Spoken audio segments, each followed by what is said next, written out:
Shabbat Shalom, Shanah Tova. This year you got an extra hour before we started. We begin page 84 in the usual Machzor that the clergy are using, and page 37 and Machzor Lev Shalem. Please rise. Baruch atah Adonai Eloheinu melech haolam asher natan l'sech vivina lahavchin ben yom uven laila. Baruch atah Adonai Eloheinu melech haolam she'asani b'tzalmo. Baruch atah Adonai Eloheinu melech haolam she'asani bat chorin. Baruch atah Adonai Eloheinu melech haolam she'asani Yisrael. Baruch atah Adonai Eloheinu melech haolam pokeach ivrim. Baruch atah Adonai Eloheinu melech haolam malbish arumim. Baruch atah Adonai Eloheinu melech haolam matir asurim. Baruch atah Adonai Eloheinu melech haolam zokef kivufim.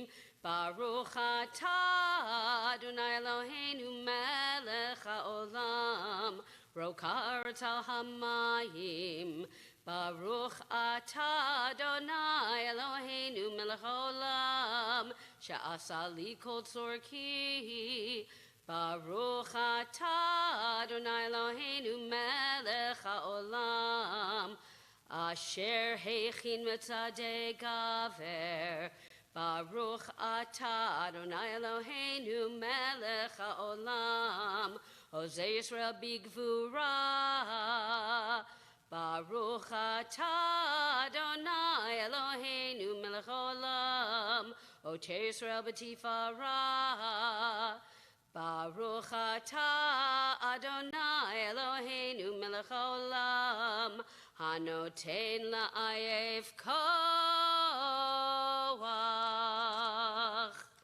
We turn to page 94 or 44 for the psalm for this time of year, Psalm 27.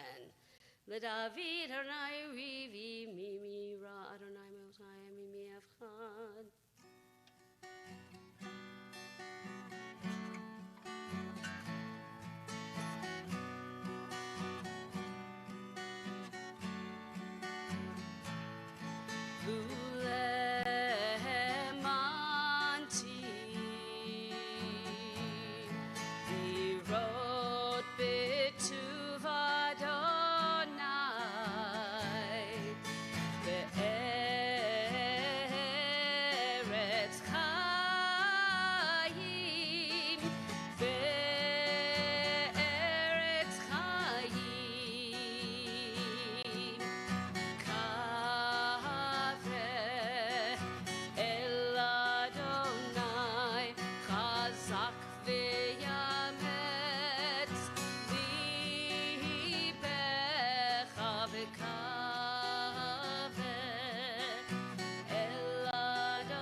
Continue page 96.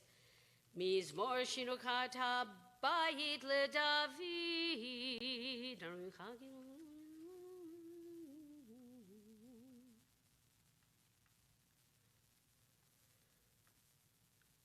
Hafachta mizpedi lemacholi pitachta saki. Vita azreini simcha leman yizamercha velo yidom Adonai Elohai leolam modecha. Those of you who have a need or desire to say Kaddish, we turn to page 98 or page 45. Please rise.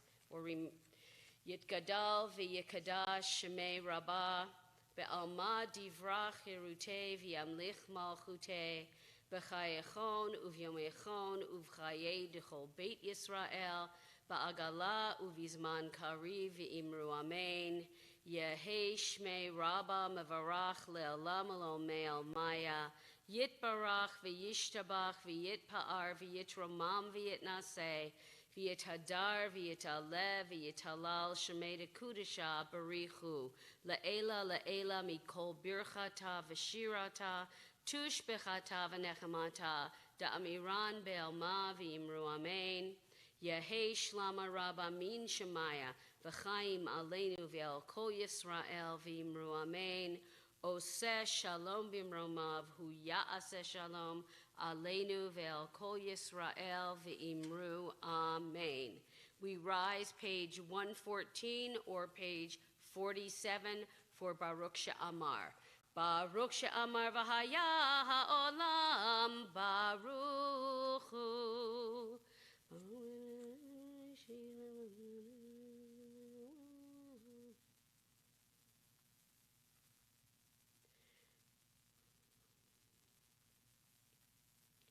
Yachid Chai Olami Melech Meshubach U'Mufoar Adei Ad Shemo Hagadol Baruch Ata Adonai Melech Mehulal Batishbachot.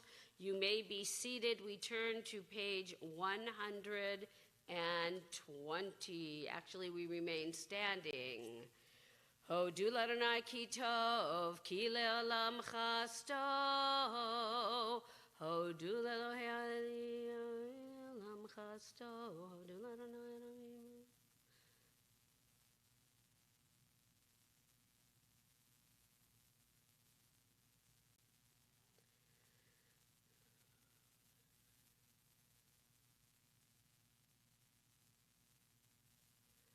Notein lechen lechol basar, ki le'olam chasto, hodu la'el hashamayim, ki le'olam chasto.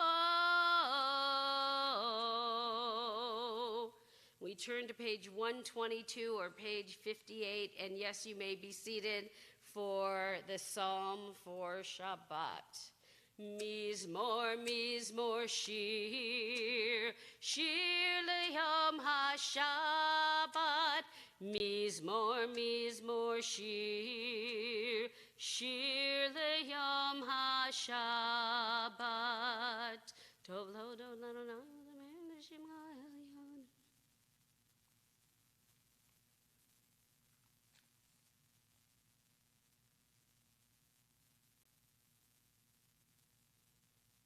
Od yenuvum b'seva d'shenim ranenim yiyu lahagid ki yashar Adonai suri v'lo avlatabo. We turn to Psalm 150, bottom of page 126 or 63. I want you to sing, I want you to harmonize and just join with me. Hallelujah. Hallelujah, hallelujah, hallelujah, hallelujah, hallelujah, hallelujah, hallelujah, hallelujah, hallelujah, hallelujah, el bekocho. Hallelujah, hallelujah, hallelujah, hallelujah, birkia uzo. Hallelujah, vikurotav. Hallelujah, kirov good love. Hallelujah.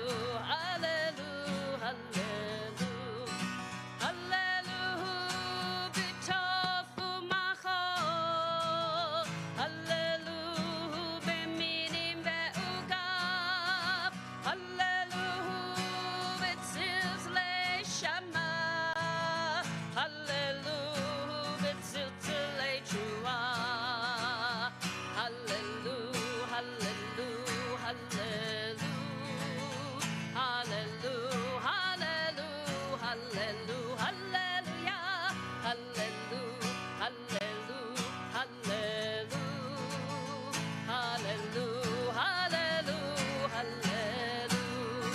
Kohen Shabbat, hallelujah, hallelu, hallelujah. Kohen Shabbat, hallelujah, hallelujah, hallelujah.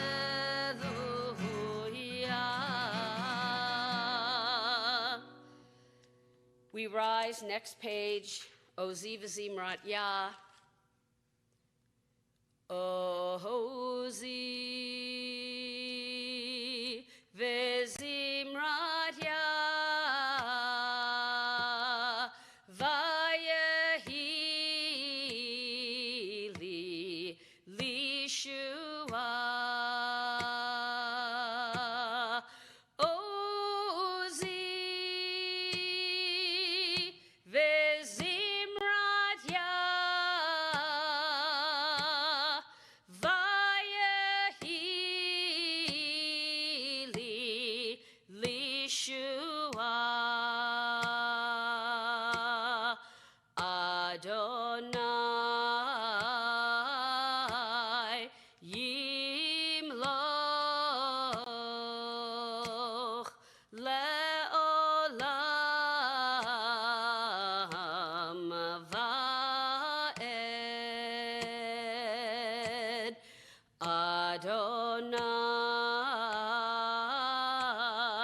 yimloch le'olam va'ed. You may be seated. We turn to page 130 or page 67 for Nishmat Kol Chai. Nishmat Kol Chai, Tevarech et Shimcha Adonai Eloheinu, V'ruch HaBasar.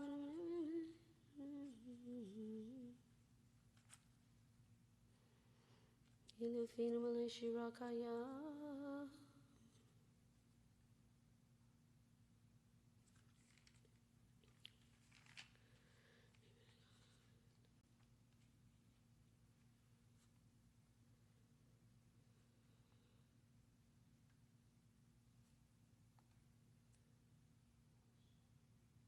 Nahalelecha unshabechecha, nefarecha, nevarech et shem kodshecha, ka'amur. LeDavid barchi nafshi et Adonai, v'chol karavai et shem kodsho. Ha'el betazumot uzecha, hagadol bikvod shemecha, hagibor lanetzach, v'hanorah benorotecha. Next page.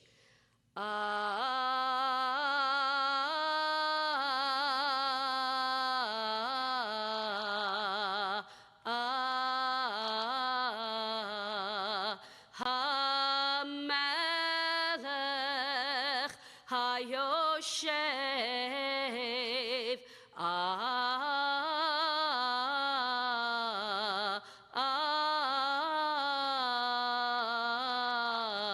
Al Kisei Ram Venisa Shochen Ad Marom V'Kadosh Shemo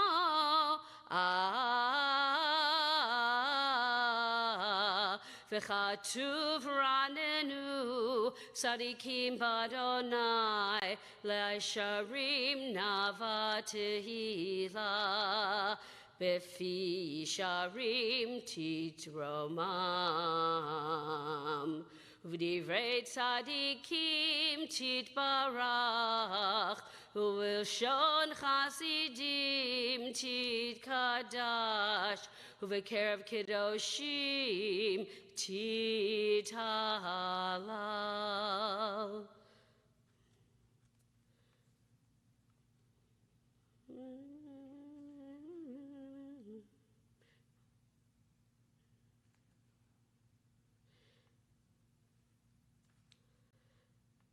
Barachot v'hodot me'ata ve'ad olam, Baruch ata Adonai, El melech gadol batishbachot, El hahodaot Adon haniflaot, Habocher b'shirei zimra, Melech El chei ha'olamim.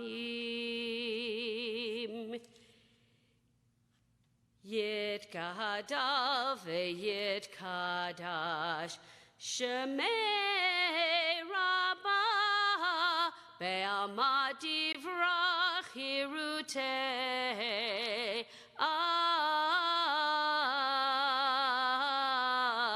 V'yamlich malchutei, B'chayechon u'v'yomechon, u'v'chayedecho beit Yisrael, Bagala u'v'zman kariv, v'imeru amen. Yehi shmei Rabbah mevarach le'ala, u'amei almaya.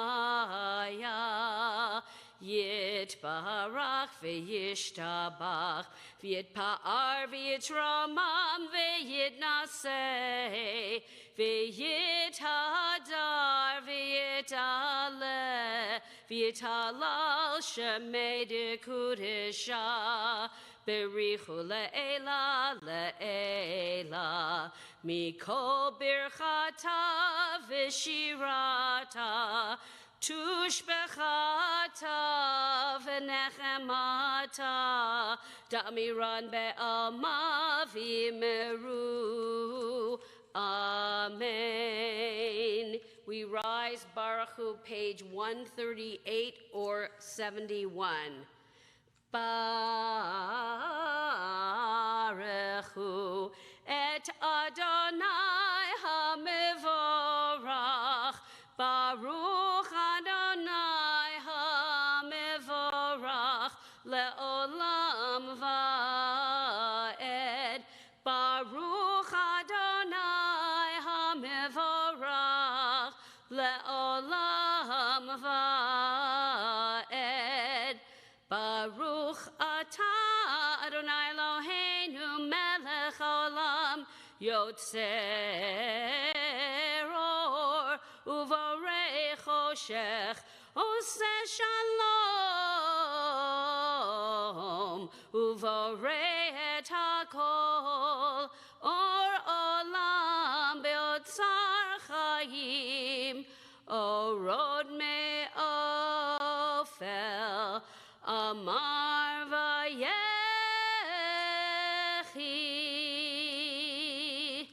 We continue page 144 or 74. You may be seated. La'asher shavat mikol ha'ma'asim.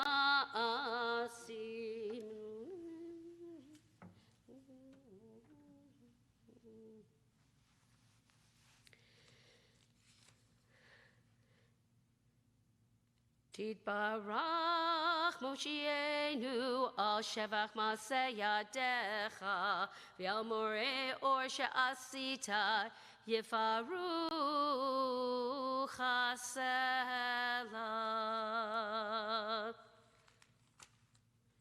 Page 150 or page 79 as we prepare for Shema.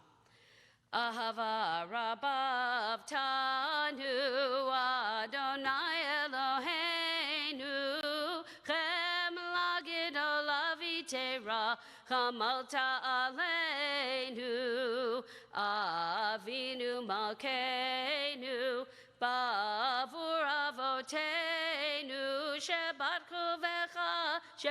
Chuvecha Avinu Malkeinu ותלמדם חוקי חיים, כן תכוננו לתלמדנו, אבינו האב הרחמן, המרחם רחם עלינו, ותן בליבנו להבין ולהשכיל לשמוע, ללמוד וללמד, לשמור ולעשות, ולקיים את כל דברי תלמוד תורתך באהבה, והארננו בתורתך, ודבק ליבנו במצוותיך, ויחד לבבינו לאהבה וירא את שמך, ולא נבוש לעולם ועד, ולא נבוש לעולם ועד, כי בשם קודשך הגדול והנורא בטחנו,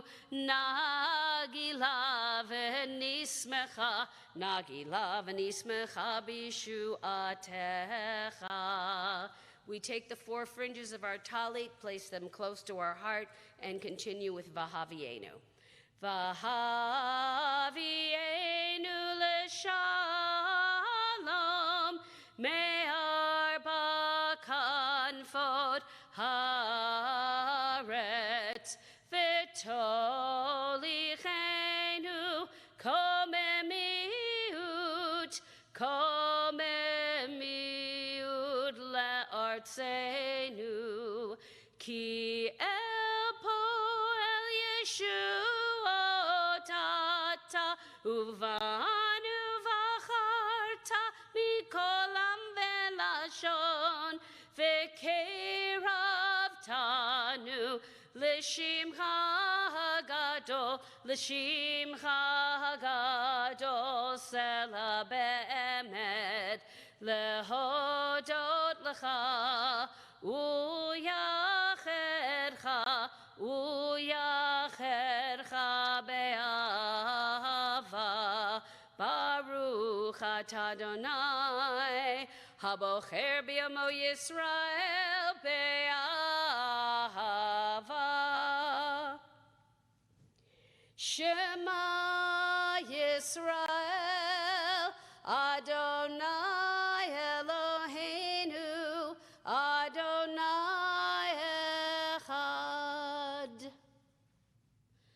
Ve'ahavta et Adonai Elohecha b'chol levavcha u'v'chol nafshecha u'v'chol me'otecha, ve'hayu ha'devarim ha'ele asher anochi mitzavecha Hayyom alevavecha v'shinantam levanecha, v'dibarta bam b'shivtecha b'veitecha u'v'lechtecha v'derech u'v'shochbecha u'v'kumecha u'kshartam le'od al yadecha, v'hayu letotafot b'neinecha u'ktavtam al mezuzot beitecha u'visharecha.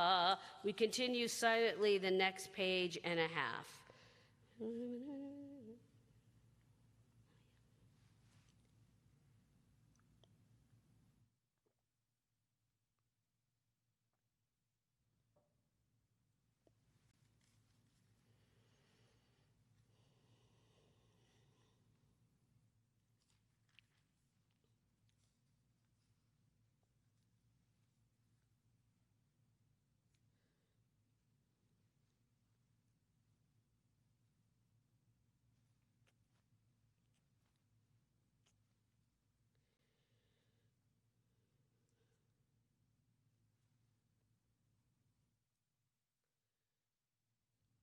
Adonai Elohechem Emet. Turning to page 162. Tilo lel elyon, Baruch Hu mevorach, Moshe v'nei Yisrael lecha anu shira, B'simcha rabba v'yameru chulam, Mi chamocha ba'elim Adonai, Mi kamocha nedar b'kodesh, norati lot o sefele, shira charasha, shibechu geulim l'shimcha al safat hayam, yachad kulam, hodu v'him lichu ve'ameru, Adonai yimloch le'olam va'ed. Sur Yisrael, kuma ve'ezrat Yisrael, ufedechinu mecha Yehuda ve'Yisrael. Go Alenu Adonai tzvahot shemo, Kedosh Yisrael. Baruch atah Adonai, Ga'al Yisrael. We'll take a few moments for our own silent Amidah, pages 36 to 46 or 11 to 17. I invite you to rise if you aren't already standing. We'll take a couple of minutes before the repetition.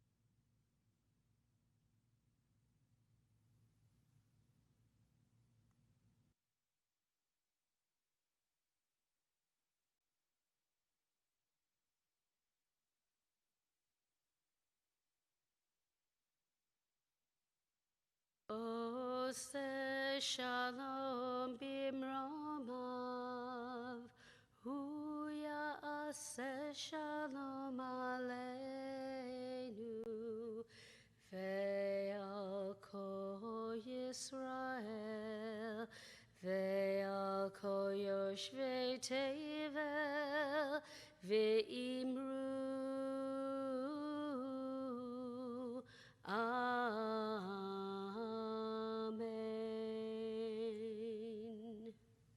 We turn to page 164 or 81 for the Amidah.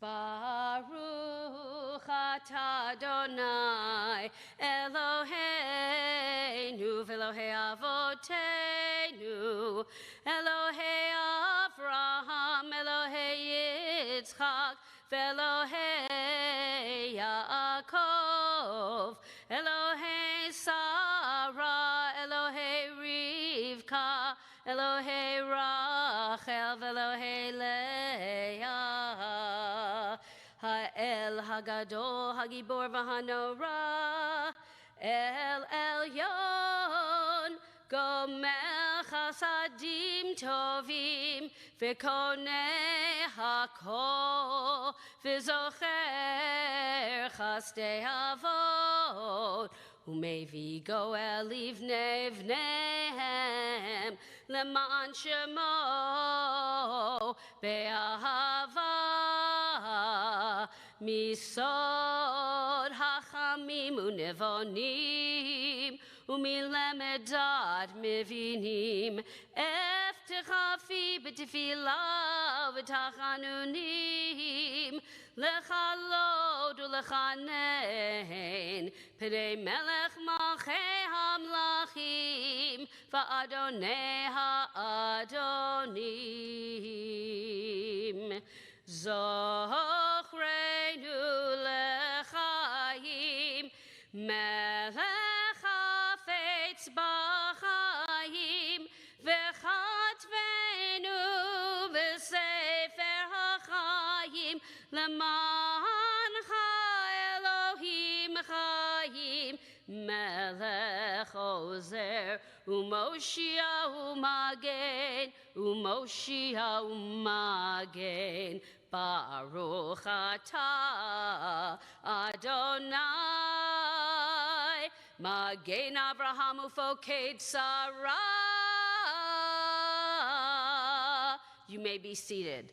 Atah gibor le'olam Adonai, mechayim etim atah rav lehoshia, mechalkel chayim bechesed, mechayim etim berachamim rabim, somech noflim v'rofech olim, umatir asurim, umekayem emunato lishenei afar, michamocha bal gevurot umidam elach, melech meimitu mechayeh umatzmiach Yeshua, michamocha av harachamim zocher yitzurav l'chaim verachamim v'ne'eman atah l'hachayot metim baruch atah Adonai mechayeh hametim. We remain standing for La'el Orach Din, page 170 or page 65. Uvechen lecha koyach tiru La'el Orach Din, levochen levavod biyom din, legolel amukot badin, ledover mesharim biyom din, lehogedeot badin, levatik ve'osech chesed biyom din, lezacher brito badin, lechomel Musaf biyom din, letaher chosav badin, letzofen istarot biyom din, lekone avadav badin, lerachem amo biyom din, l'shomer ohavav badin, l'tomech timimav badin. We remain standing for the Kedusha, page 172 or 86. Nekadesh et shimcha ba'olam, keshem shemakdishim oto bishmei marom, kakatuv al yad neviecha, v'kara ze el ze v'yamar, kadosh, kadosh, kadosh, Adonai Tzevaot, Melocho haaretz kivodo, az bekol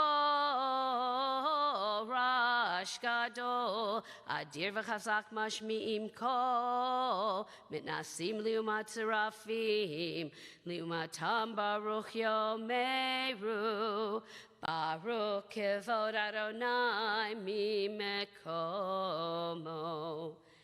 Mimekom chamalkeinu tofia v'timloch aleinu v'timloch aleinu ki mechakim anachnu lach matai timloch b'tzion Bekarov beyamenu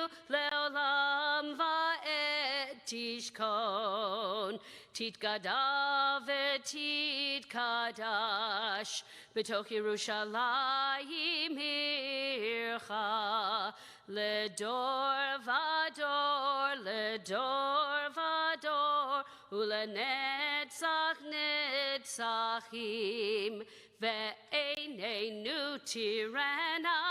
tirana malchutecha kadavar ha'amur b'shirei uzecha ve'einenu tirana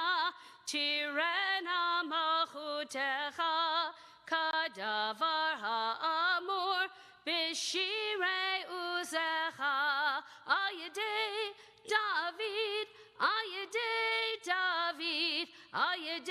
David Mashiach Sidkecha Yimloch Adonai le'olam Elohai Sion ledor vador hallelujah ledor vador nagid godelecha ulenetzach nitzachim kedushatcha nakdish v'shivcha Eloheinu mipinu lo yamush le'olam va'ed ki melech gadol v'kadosh ata. We turn to page 17488, the Kadosh Ata paragraph, which is the second to the last, if you're looking at page 174. Kadosh Ata v'norah shemecha ve'ein Eloah mibaladecha kakatuv vayigbar Adonai tzvaot b'mishpat v'ha'el hakadosh nigdash b'tzdaka baruch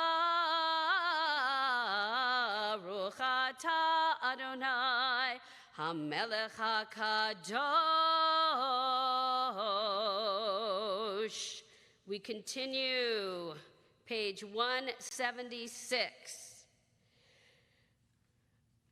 V'taher libeinu, v'taher libeinu, v'taher libeinu li'ovtecha be'emet. V'taher libeinu, v'taher libeinu, v'taher libeinu li'ovtecha be'emet. Ki ata Elohim emet udvarav emet v'kayam la'ad. Baruch ata Adonai melech al kol haaretz mekadesh Shabbat v'Yisrael melech al kol haaretz mekadesh Shabbat v'Yisrael ay ay ay melech al kol haaretz mekadesh Shabbat v'Yisrael melech al kol haaretz Mekadesh Shabbat v'Yisrael, Melech al kol haaretz, Mekadesh Shabbat v'Yisrael, v'yom hazikaron, modim anachnu lach. We turn to page 180 or page 191 for B'Sefer Chaim. B'Sefer Chaim beracha v'shalom u'farnasa tova nizacher v'nikatev lefanecha anachnu v'chol amecha Beit Yisrael L'chaim tovim, u'leshalom baruch ata Adonai, oseh hashalom. We turn to page 186, Kaddish Shalem. Yitkara v'yikara shemei rabba v'yalmad divrach yerutei v'yamlich malchutei v'chayechon v'yamachon v'chayei l'chol Beit Yisrael ba'agala uvizman kari ve'immeru, amen. Yehi shmei rabba mevarach, le'alam lo me'amaya yitbarach. Yitbarach v'yishtrach v'yitpa'ar v'yitchabam v'yitnaseh, v'yitadar v'yitaleh v'yitalal shemei Kedusha, v'richu le'elam mikol b'gerta v'shirata, tushbachata v'nechamata da'amiran be'alama v'yimmeru, amen. Titkabal sloton uvatahon dechol Yisrael, kunam uvahon devishmaya v'yimmeru, amen. Yehi shlama rava min shemaya, Hayyom and Alenu v'yalko Yisrael v'yimmeru, amen. O say shalom bimromav, hu yaseh shalom aleinu v'yalko Yisrael v'yimmeru, amen.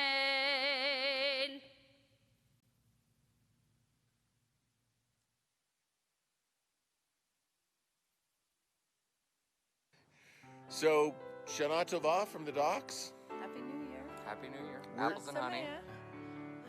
Yes, apples and honey. But not too much. Right? You don't want to get like that. Post-COVID diet. Okay. To better times. Better year ahead. Well.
Ki mitzion tetzeh Torah, ki mitzion tetzeh Torah, udevar Adonai mi Yerushalayim, Baruch Shenatan Torah, Torah, Baruch Shenatan Torah, Torah, le'amo Yisrael b'kedushato.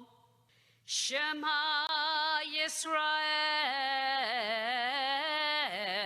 Adonai Eloheinu, Adonai Echad. Shema Yisrael, Adonai Eloheinu,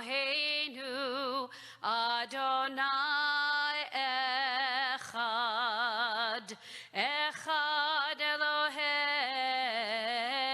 Eloheinu, Gadol Adonenu, Kadosh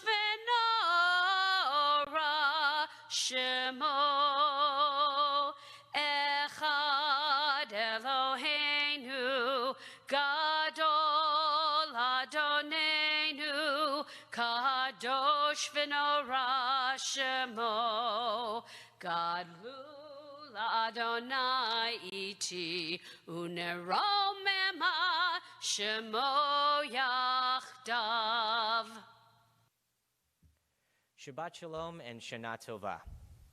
My name is Evan Sussman. I am the youth director and rabbinic intern here at Temple Aliyah.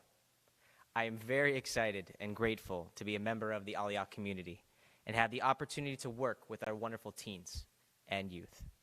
Before I introduced myself, many of you might not have known who I was, and that is okay. I myself have admitted on many occasions that I was better with faces than names. I always feel terrible about it because I know how important it is for someone to know that I remember who they are. We feel respected, and more important, it makes a positive and lasting impression on us. To not remember a name, especially when someone has to repeat it several times, is to make a person feel slighted. A person's name is the greatest connection to their own identity and individuality, social status, and an essential part of being counted and noticed in our community. This understanding can be found in our Torah reading this morning.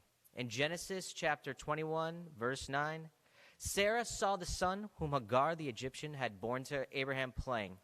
She said to Abraham, "Cast out that slave woman and her son, for the son of that slave shall not share in the inheritance with my son Isaac." What is it that has caused such a strong reaction from Sarah?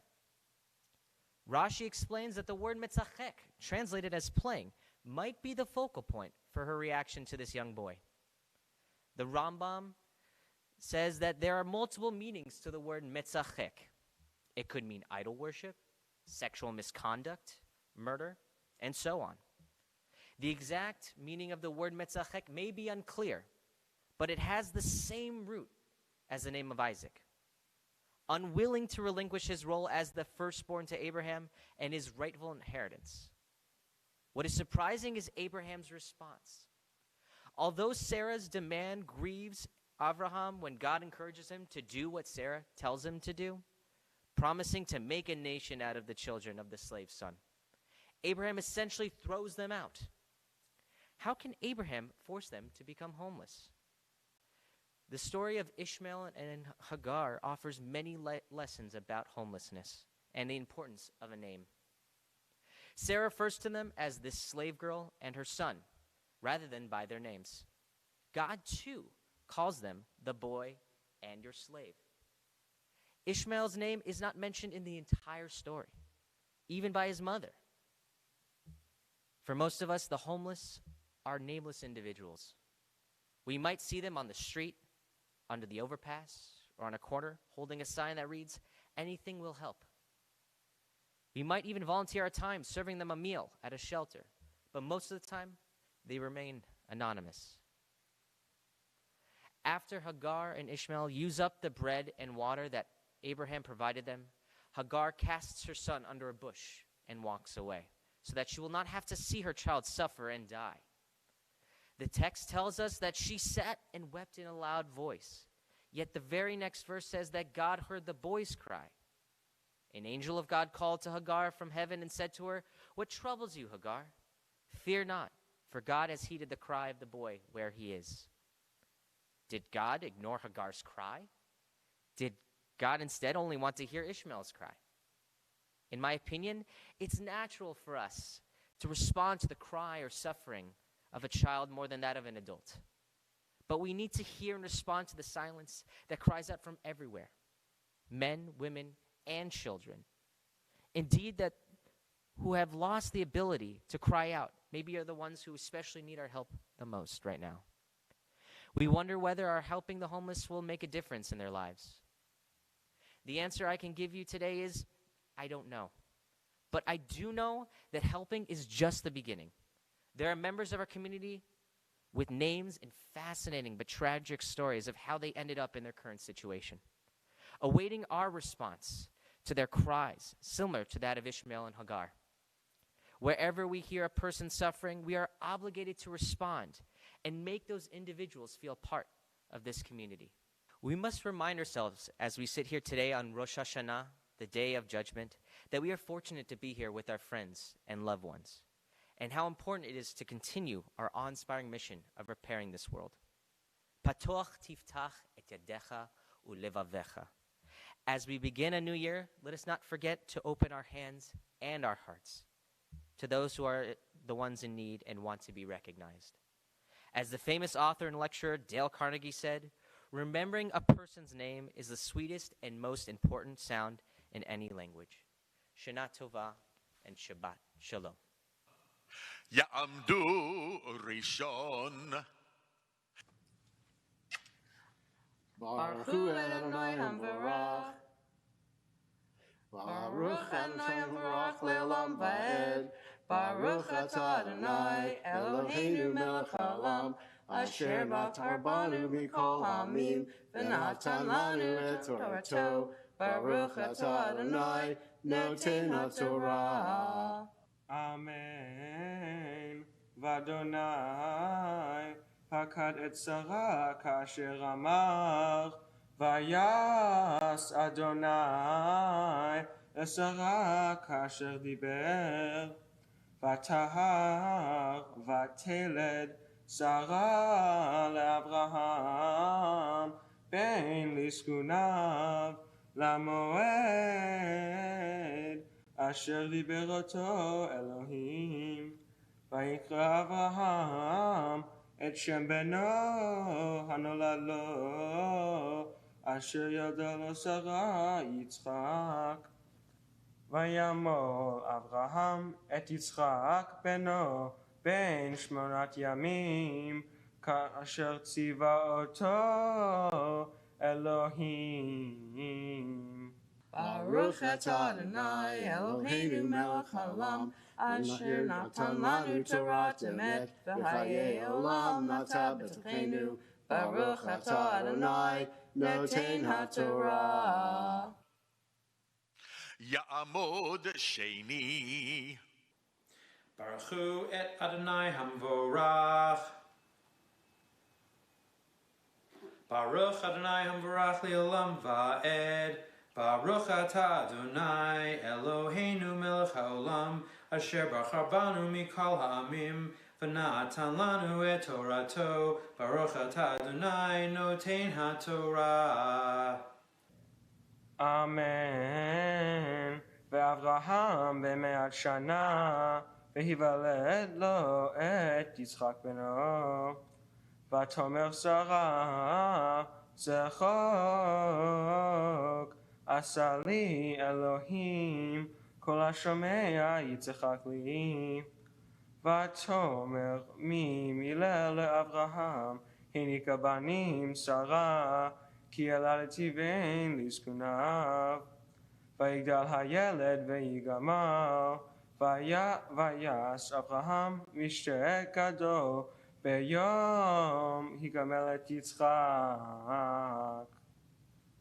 Baruch atah Adonai Eloheinu melech haolam, asher natan lanu Torah emet, v'chayei olam nata b'tochenu. Baruch atah Adonai Noten HaTorah.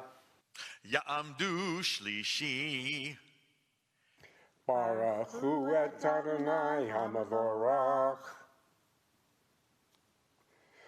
Baruch Adonai Hamavorach Le'olam Va'ed. Baruch Atah Adonai Eloheinu melech haolam. Asher bachar banu mikol ha'amim. V'natan lanu et Torato. Baruch Atah Adonai Noten HaTorah. Amen. Vateres Sarah et ben Hagar Hamitri asher yalda le'Avraham metzachek vatomer le'Avraham garesh ha'ama hazot ve'et bena kilo irash ben ha'ama hazot im beni im Yitzchak vayera hadavar me'od ve'enei Avraham al odot beno vayomer Elohim Avraham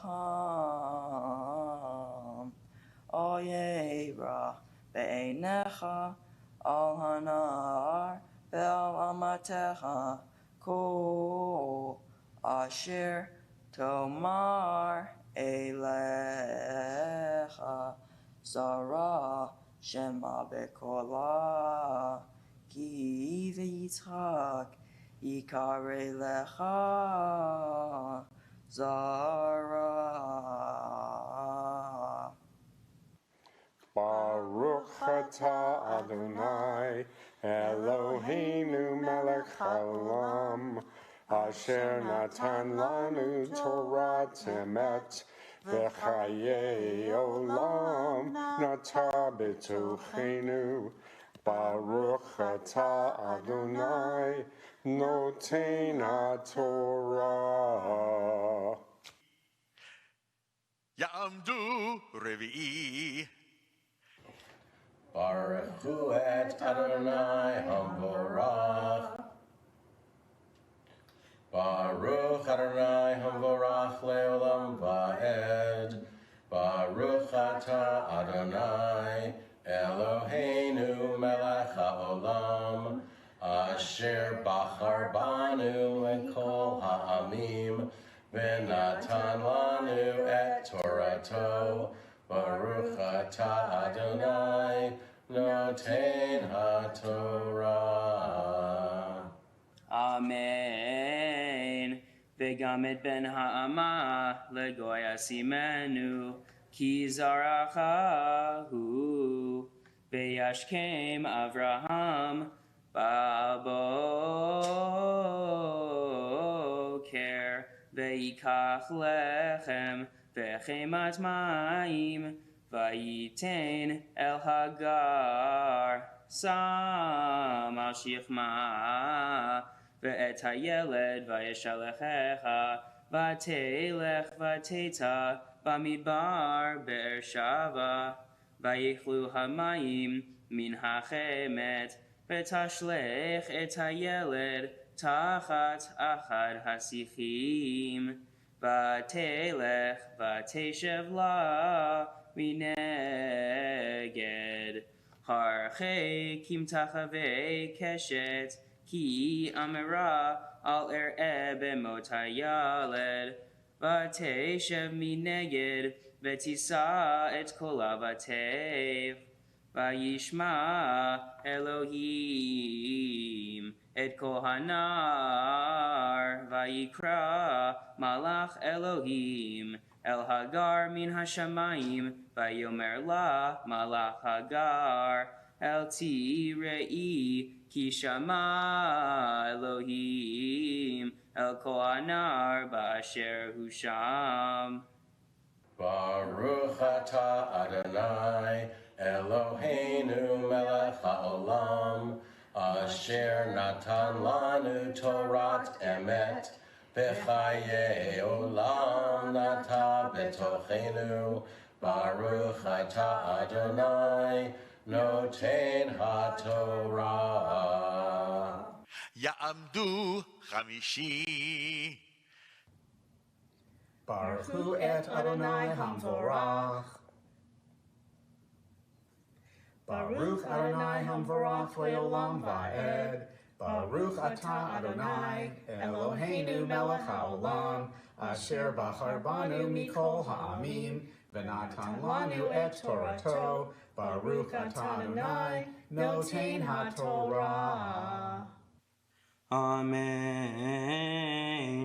Kumi sei et hanar v'haziki et yadei bo ki legoy gadol asimenu vayivka Elohim et einecha v'terech be'er mayim v'telech v'timale et zachemen mayim v'tashket hanar Vayehi Elohim et hanar vayigdal vayeshev bamidbar vayehi rovei kashat vayeshev bamidbar paran vatikach lo imo isha me'eretz Mitzrayim. Baruch atah Adonai Eloheinu melech haolam asher natan lanu Torah emet v'chayei olam nata betochenu Baruch atah Adonai noten haTorah. Ya'amod shishi. Baruch et Adonai Hambarak, Baruch Adonai Hambarak le'olam va'ed, Baruch atah Adonai Eloheinu melech ha'olam, asher bahar banu mikol ha'amim, v'natan lanu et Torato, Baruch atah Adonai, noten ha'torah. Amen. Vayehi ba'ei hahi vayomer Avimelech ufichol sarte v'o el Avraham lemor Elohim imeha bechol asher ta oseh ve'ata hishav ali ve'Elohim heina in tishkor li ulmini ulnechdi kahesed asher ashvitvi imeha ta'ased imadi ve'im haaretz asher gartabam vayomer Avraham anohi ishaveach vayokiach Avraham et Avimelech alodot be'er hamayim asher gadlu avdei Avimelech Vayomer Avimelech lo yadati mi asa et hadavar hazeh vegam ata lo higadeta li vegam anohi lo shemati oti hayom vayikach Avraham tzon uvakar vayitain la Avimelech vayikretu sheneihem berit. Baruch atah Adonai Eloheinu melech haolam asher natan lanu Torah emet v'hayei olam nata betolhenu Baruch atah Adonai noten haTorah. Ta'amod shvi'i. Baruch et Adonai Hamvorach. Baruch Adonai Hamvorach le'olam va'ed. Baruch atah Adonai Eloheinu melech haolam asher bachar banu mikol ha'amim v'natan lanu et Torato. Baruch atah Adonai noten haTorah. Amen. V'yatsev Avraham et Sheva kivsot hatzon levot hen vayomer Avimelech el Avraham ma hena Sheva kavasot ha'ele asher hitzavta levadana v'yomer Ki et sheva kavasot tikach meyadi ba'avur tihieli le'eda ki hafarti et haba'er hazot al ken kara lamakom hahu ba'er shava ki shem nishbeu shenehem ve'ichretu verit biver shava Vayakam Avimelech ufichot sar tzeva'o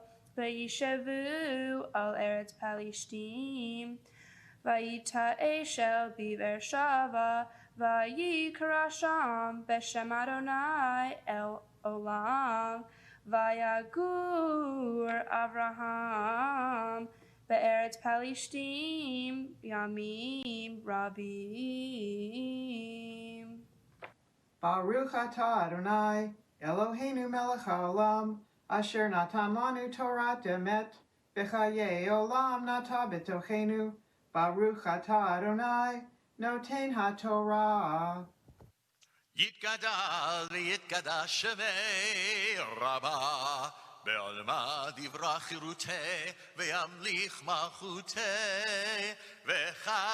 וחייכון וביומכון, ובחיי דכל בית ישראל, בעגלה, ובזמן קריב, ואמרו אמן, יהי שמי רבם מבורך, לעלם לעלמי עלמיה, יתברך, יתברך וישתבח, ויתפאר ויתרומם ויתנשא, ויתהדר ויתעלה ויתהלל, שמי דקודשה בריחו לעילה ולעילה מכל ברכתה ושירתה, תושבחתה ונחמתה, דאמירן בעלמה, ואמרו אמן. תעמוד מפטיר. Baruch et Adonai Hamborach. Baruch Adonai Hamborach Leolam Vaed. Baruch atah Adonai Eloheinu melech haolam, asher bachar banu mikol hamim, v'natan lanu et Torato. Baruch atah Adonai noten haTorah. Amen. Uvahodesh Hashevei Be'ehad lahodesh Mikra Kodesh Yeh lahem Kol melechet avodah lo ta'asu Yom teruah yeh lahem Ve'asitem olah L'reach nihoach l'Adonai Par ben bakar Ehad a'il ehad Kevasim b'nei Shanah Shivat emim Umin hatam solet belulav shamen shlosha esgronim lapar shnei esgronim la'ayil vesaron echad lakeves ha'ehad leshivat hakevasim useir ezim echad hatat lechaper alechem milvad olat hahodesh umin hata ve'olat hatamid umin hata v'nishkehem k'mishpatam l'reach nichoach ishe l'Adonai. Baruch atah Adonai Eloheinu melech haolam, asher natan lanu Torah emet, v'chayei olam nata b'tochenu. Baruch atah Adonai noten haTorah. What does prayer mean to you? When you think about the activity of praying, what comes to mind? What do you picture? Most likely you picture being here in synagogue, holding a machzor in your hand, maybe you're wearing a talit.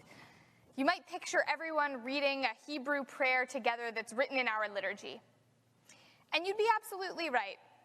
That is prayer. But it's not the only form of prayer. Sometimes when I speak with people going through an illness or a hard time, they say something like, well, I would pray, but I don't really know Hebrew. Or, I thought about praying, but I wasn't able to get to synagogue. They're often surprised when I respond with, so what? So what if you don't know Hebrew? So what if you can't be in synagogue? So what if you don't have a prayer book or a talit? You don't need all that to pray. Prayer comes from the heart. All you need is yourself, and your getting ready for prayer checklist is complete. Chana, the main character in this morning's Haftarah, may be the best example we have of a person engaged in deep prayer. She desperately wants to have a child, but she's barren. So she cries out to God, detailing her suffering and her wishes. The text tells us that she prayed in her heart, with only her lips moving and no sound coming out. She wept and prayed, not words written down in a prayer book, not traditional words of liturgy, but words from her heart. To herself, she just said the words that she felt, giving voice to the grieving inside of her. That's prayer. When the rabbis in the Talmud wrote about silent prayer during the Amidah, they used Chana as their model. Her prayer was sincere and honest and real. And ultimately, that's all that prayer requires of us. It just requires us to be honest with ourselves and honest with God. So wherever you are right now watching our service, today is a day for prayer. And it doesn't matter that you're not in synagogue. It doesn't matter what you're wearing. It doesn't matter whether you have a machzor in your hand. It doesn't matter whether you know Hebrew. All that matters are the prayers in your soul. And if you reach down deep enough, you'll find them. Pray those prayers out loud, in your head, or however you like. Because prayer isn't about following a formula. It's about what's in your heart. Tammy Weiser will read the Haftarah for us, which begins on page 212 and 108. Baruch atah Adonai Eloheinu melech haolam asher bahar b'nvim tovim v'ratza v'divreihem hane'emarim be'emet. Baruch atah Adonai habocher b'Torah uv'Moshe avdo uv'Yisrael amo uv'inviei ha'emet v'tzedek. Vayehi ish echad min haramatayim tzofim mehar Ephraim ushmo Elkanah ben Yeroham ben Elihu ben Tohu ben Suf Ephrati v'lo shetei nashim shem achad Hana v'shem hashenit Penina vayehi lifnina yeladim ulchana ein yeladim ve'ala ha'ish hahu me'iro me'yamim yamima le'ishtahavot ve'lizboach l'Adonai tzivaot be'shilo v'sham shnei b'nei Eli Hafni u'Finhas kohanim l'Adonai vayehi Hayyom vayizbach Elkanah v'Natan lifnina ishto u'chol banecha uvnoteha manot Ulchana yitain mana achat apayim ki et hana ahev v'Adonai segar rachma v'ha'asata Torata gam ka'as ba'avur harima ki sagar Adonai ve'ad rachma V'chein yaseh shana v'shana midei alotah beveit Adonai kein tachisena v'tivkeh v'lo tochal. Vayomer la Elkanah isha hana lama tivki v'lame lo tochli v'lame yirei levaveh halo anochi tov lach me'asara banim. Vatakam hana acharei achla v'shilo v'acharei shato ve'eli hakohen yoshev al hakisei al mezuzat heichal Adonai v'himarat nafesh v'tipalel al Adonai uvachot tivkeh Vatidor nedar vatomar Adonai tzvaot imra'o tireh be'ani amatecha uzcharteni v'lo tishkach et amatecha v'nata l'amatecha zera anasim untativ l'Adonai kol yamei hayan umora lo yale al rosho v'haya ki hirbetach lehitpalel lifnei Adonai ve'eli shomer et piha v'hana hi medaberet al liba rak svatecha na'od v'kola lo yishamea vayashveha Eli l'shikora vayomer eleha Eli ad matai tishtakarin hasiri et yenech me'alai vatan hana vatomer lo adoni isha kashat ruach anochi vayain v'shechar lo shatiti va'eshpoch et nafshi livnei Adonai al titen et amatecha livnei bet Belial ki merov shichi v'chasi dibarti et hena vayan Eli vayomer lechi l'shalom Velohei Yisrael yitain et she'elateh asher sha'alt me'amo vatomer timsa shifatecha haim be'einecha vaytelech ha'ish ledarka vatochal ufaneha lo hayu lach od Vayishkemu bavoker, vayishtahavu lifnei Adonai, v'yashuvu v'yavo al beitam haramata, vayeda Elkanah et Hana ishto, v'yizkrecha Adonai.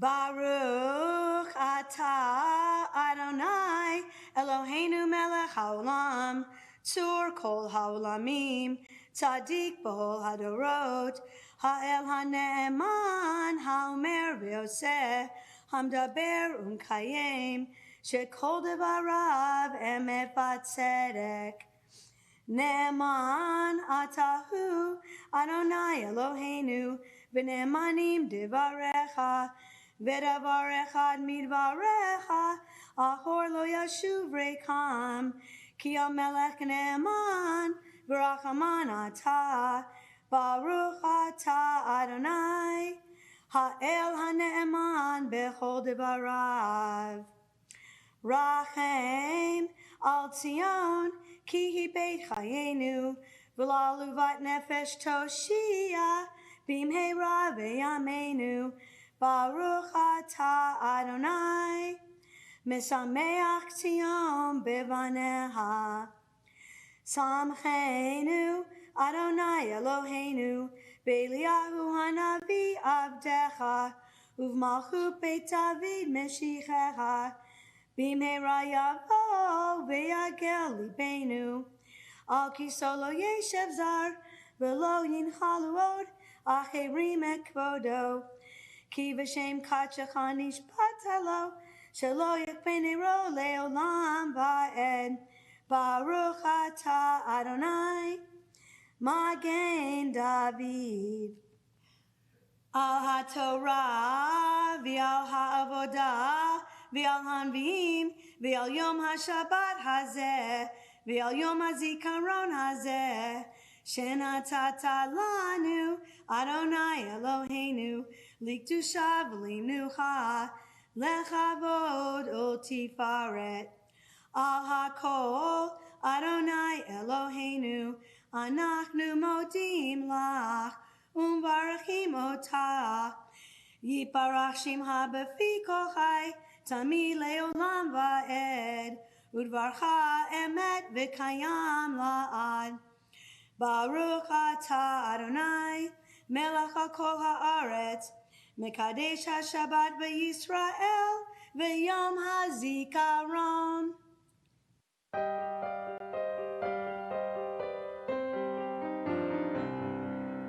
Eitz Chaim hi lamachazikim ba v'tomcheha me'ushar. Eitz Chaim hi lamachazikim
וישתבח, ויתפאר ויתרומם ויתנשא, ויתהדר, ויתהלל ויתהלל, שמי דקודשה בריחו. לעילה ולעילה מכל מרחתה ושירת, ושבחתה ונחמת, דמירן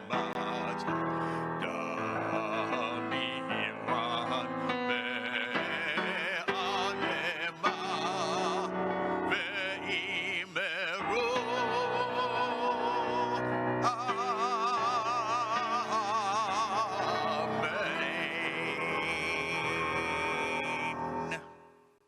Right now, Jewish communities around our city and across the globe are marking a Rosh Hashanah we won't soon forget. This Rosh Hashanah feels different. 5781 is kicking off in a way none of us wanted nor expected. We're not coming together in our synagogues or gathering for festive meals or leaning over friends and cousins to get our hands on the last slice of honey cake.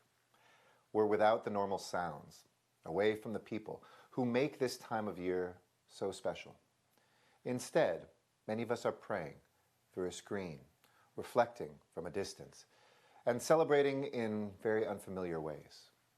Yet at the same time, there has never been a more appropriate moment to usher in the high holidays. We call this time Yamim Noraim, or the Days of Awe, a season when we're called to take part in that sacred exercise passed down from generation to generation, to take stock of where we've been and where we are and where we are going. Well, we know where we've been. This year has been dark and confusing, full of upheaval and pain and vulnerability and sorrow, testing us in ways that we could never have foreseen. And we know where we are now, in a moment of great uncertainty, shaken and fragile, standing before the Almighty and asking to be sealed in the book of life. But while God will write our fate, let's remember that we have the power to write our own story. So this Rosh Hashanah, let's look forward and resolve to make this year filled with blessings and gratitude and joy. A year of family and friends and love and light. A year we reach out to those who have wandered off the path and lift up those who have fallen down. Let's make it a year of health and healing, of promise and purpose for our community, for our city, and for our world. And next Rosh Hashanah, let's hope and pray and work and plan so that we will be together once again, singing and dancing, rejoicing, dipping apples in honey, and hearing the sound of the shofar. I can't wait to be there with you. So from my family to yours, Shanah Tova, have a great, happy, and sweet New Year.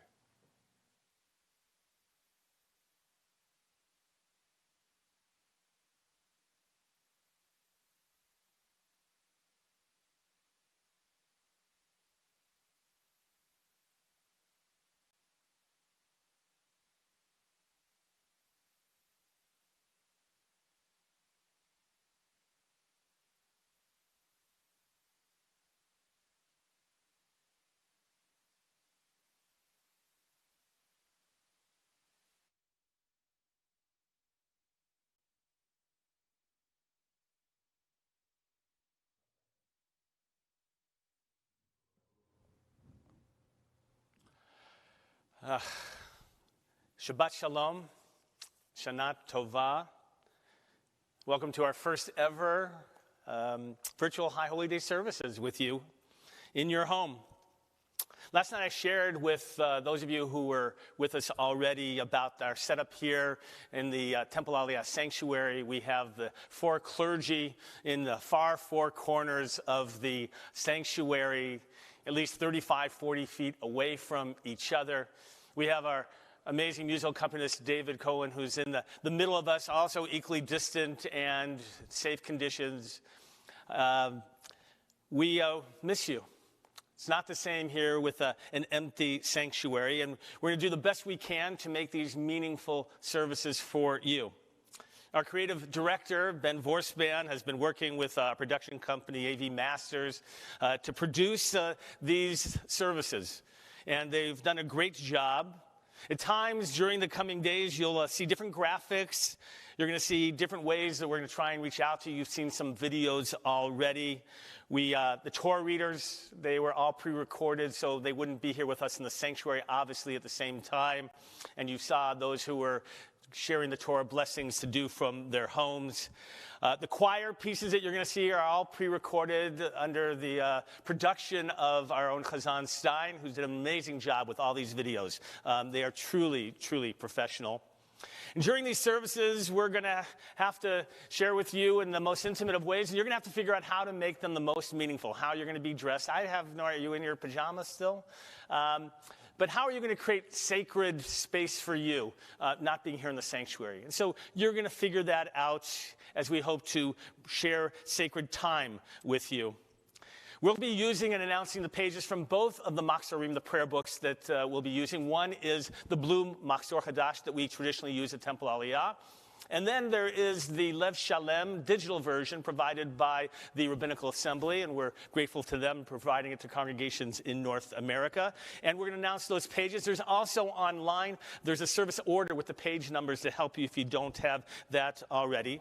So I invite you to join us in these very unusual services as we share the journey of celebrating Rosh Hashanah together. So the service is part of Musaf, which opens the major part of the High Holy Day services. Hineni, were we here together in the sanctuary, Chazan Stein or Chazan Mimi would begin at the back of the sanctuary, and he or she would make their way up to the ark, and it's representative of them coming out from community, being almost sent forward as a shaliach or shlicha, as a representative. This year, we're not gathered together. You're not standing shoulder to shoulder with 1,000 other people in anticipation of this profound and powerful moment. This year, as we strive to provide you with a sense of being part of a community and feel that connection, we also know and have to acknowledge that you are at home, either in your living room or somewhere else, either by yourself or with a small group of your most intimate family members around. And how do we acknowledge and own that feeling of, one, being part of a community, and two, that you're not with us? Well, I want to share with you a beautiful poem, if you will, in the language of Hineni, which means "Here I Am," written by Rabbi Mark Greenspan. Here it is. Here I am, about to stand before you again, as I've done so many times these many years. Here I am in a new place, a strange world, less familiar than before, not sure if I'm worthy of your grace. Here I am as I stand alone, trembling in your presence, knowing Rabbi Amnon's words are truer now than I can remember. Here I am, asking questions. Who shall live and who shall die? Though not by sin, it's the urgent call of an uncertain future that weighs on me and calls me to account for my life this day. Here I am, declaring your sovereignty, reminding you who I strive to be, crying out in fear and hope for what I want the world to be. But here I am, all the same. As I look into your face, may I see myself as you would have me. Here I am, Hineni. You'll find in the pages of either 279 or page 140.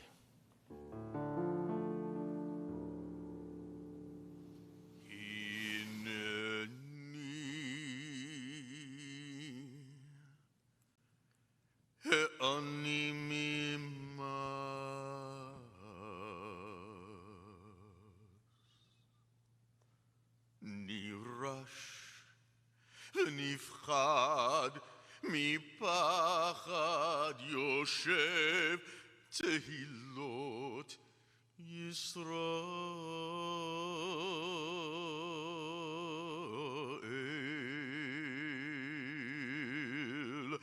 באתי לעמוד ולהתחנן לפניך על עמך ישראל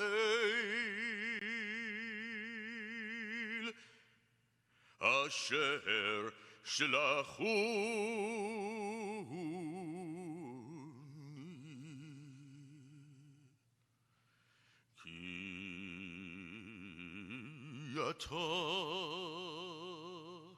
כי אתה שומע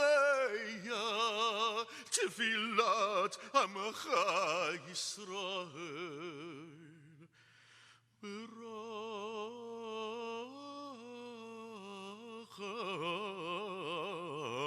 ברחמים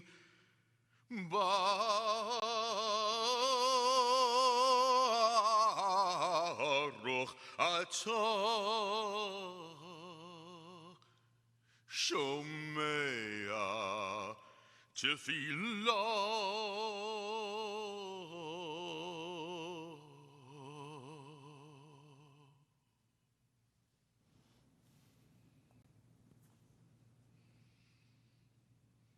We rise now for the Amidah, page 148 and 280. Baruch atah Adonai Eloheinu v'Elohei avoteinu Elohei Avraham Elohei Yitzchak v'Elohei Yaakov Elohei Sarah Elohei Rivka v'Elohei Rachel v'Leah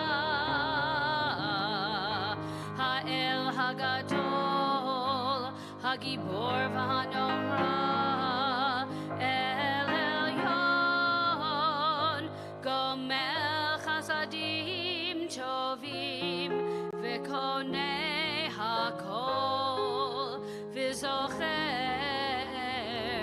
Chasdei Avot Mevi Goel Livnei Vneihem Lema'an Shemo Be'ahava Misod Hachamim Unevonim Umilem Edat Mevinim Eftechafi B'Tefillah U'V'Tachanunim Lechalot U'Lechanein B'nei Melech Malchei Hamlachim V'Adonei Adonim Zochreinu L'chaim Melech Hafetz B'chaim V'chatmeinu B'sefer HaChaim L'man HaElohim Chaim Melech Ozer U'Moshia U'Magen U'Moshia U'Magen Baruch atah Adonai Magen Avraham Ufokei Tzara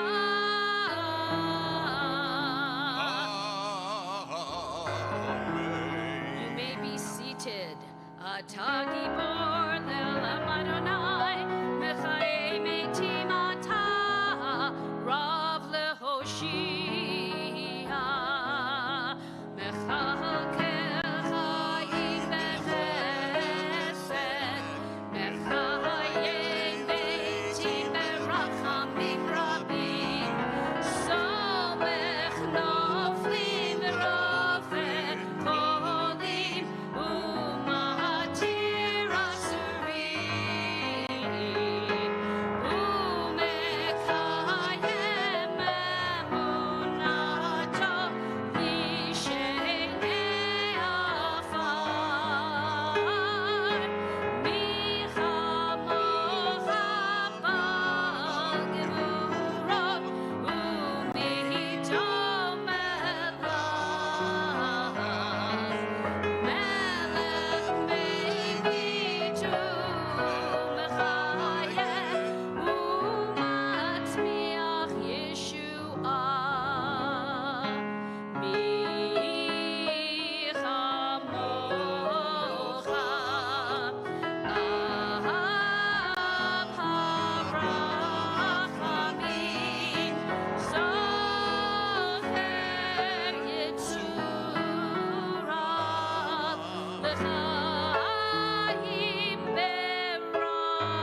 Mechaye Hametim.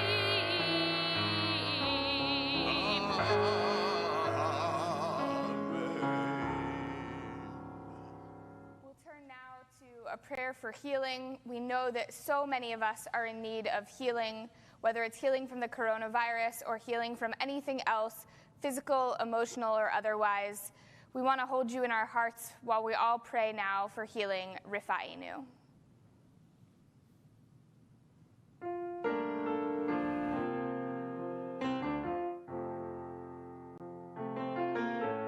Rifa'enu Adonai v'nei Rapha.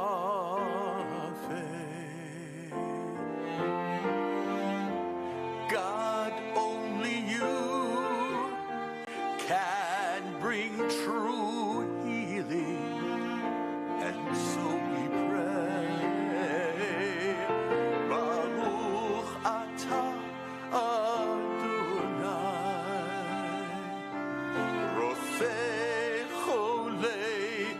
Amo Yisrael, blessed are you, Shekhinah,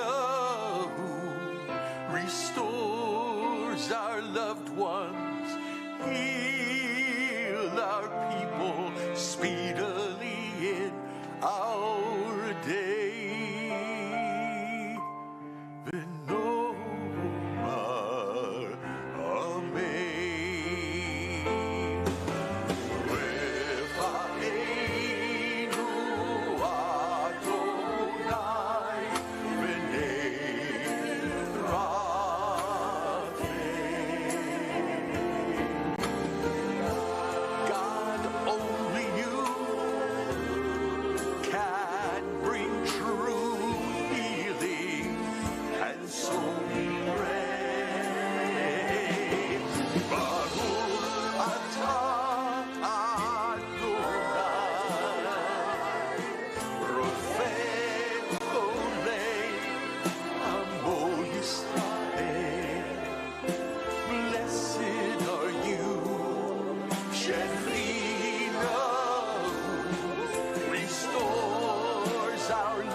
We're honored to welcome our Congressman from the 30th District, Brad Sherman, who will be reciting for us the prayer for our country. Hello, I'm Congressman Brad Sherman from America's best named city, Sherman Oaks, wishing all at Temple Aliyah who are watching and praying today a Shanah Tova and Shabbat, a happy, healthy, and sweet new year. Though we're physically apart, we are spiritually united by the clarion call of the Shofar, whose blast is heard all over the world, and particularly loudly here in the San Fernando Valley. I wish I could be praying with you in person as I am every year on Rosh Hashanah. But I'm thankful to Temple Aliyah and Rabbi Vogel for helping to turn our own homes on this holy day into our own personal base Knessets, where we can connect with God and continue our people's traditions. Hag Sameach and Shanah Tova. I'm Congressman Brad Sherman. And now please turn to page 177 in the Sidur Lev Shalem for a prayer for our country. Our God and God of our ancestors, with mercy, accept our prayer on behalf of our country and its government. Pour out your blessings upon this land, upon its inhabitants, upon its leaders, its judges, officers, and officials, who faithfully devote themselves to the needs of the public. Help them understand the rules of justice you have decreed, so that peace and security, happiness and freedom will never depart from our land. Who will live and who will die? Who by fire and who by water? Who by earthquake and who by plague? who will be serene and who disturbed, who will be at ease and who afflicted. These words of the Unataneh Tokef prayer are more real for us this year than ever before. First a plague, then a fire, and last night an earthquake. We talk each year at Rosh Hashanah about our desire to be inscribed in the book of life, and usually it just feels like a metaphor. Each year we take it for granted that we will all be reciting these same words again the following year. But not this year. This year we have learned not to take our lives for granted. This year the words of Unataneh Tokef are no mere metaphor. They are very real. This year when we ask who will live and who will die, we know that includes each one of us. When we ask who by plague, we accept the terrifying reality that anyone can come down with COVID-19 and anyone can die from it. When we ask who will be serene and who disturbed, we can imagine and picture people in hospital beds struggling for air, maybe even people we know. When we ask who will be at ease and who afflicted, we imagine people afflicted with depression and anxiety and quarantine. The questions of Unataneh Tokef have never felt more real, more pressing, more urgent. For some, especially those who are immune compromised or otherwise at high risk, those questions might be ones you ask yourself on a daily basis. Will I live or will I die? Will I be serene or will I be disturbed? Will I be depressed or anxious or lonely? Will I feel safe in my surroundings? Will my lungs continue to work? Will I wake up tomorrow to ask myself these questions once again? The first words of Unataneh Tokef describe this feeling of terror. We proclaim the great sanctity of this day, a day filled with awe and trembling. Rosh Hashanah is a happy holiday, a day of celebrating that we lived another year. But we should never take those years for granted, which is why today is also a day filled with awe and trembling. Let us tremble together as the choir leads us in Unataneh Tokef, page 282 and 143. The ark is opened.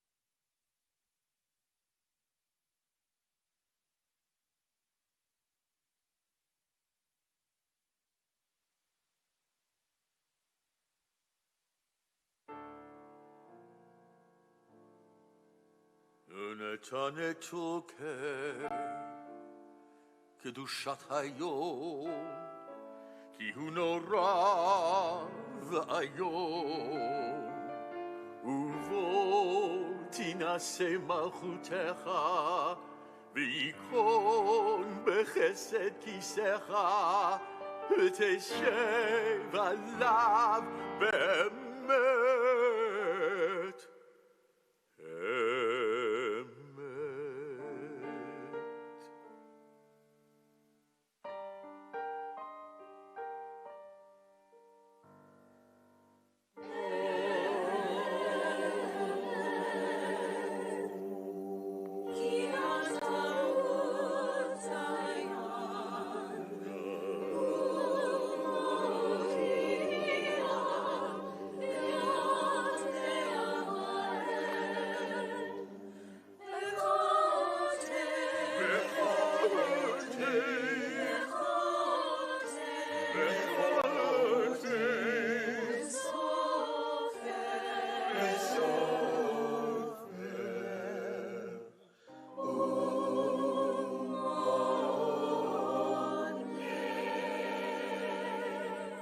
ותזכור כל הנשכחות, ותפתח את ספר הזיכרונות, ומעתה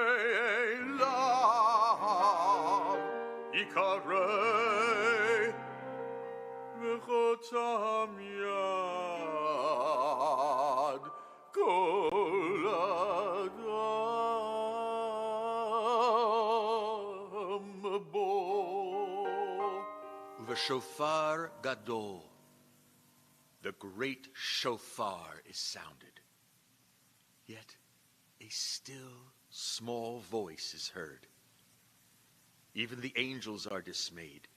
In fear and trembling, they cry out, "The day of judgment has arrived."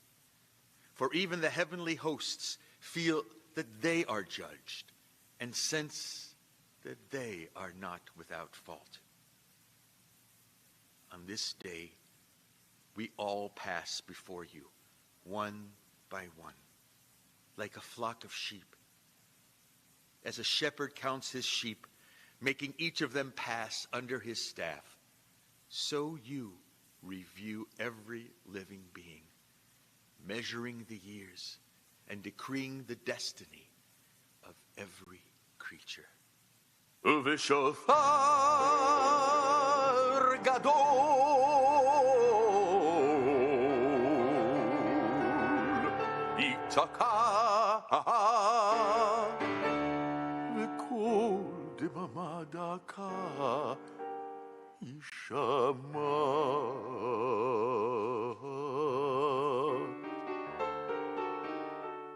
U'malachim yechafezu v'chil u'ra'ada yochezun v'yomru hine yom hadin.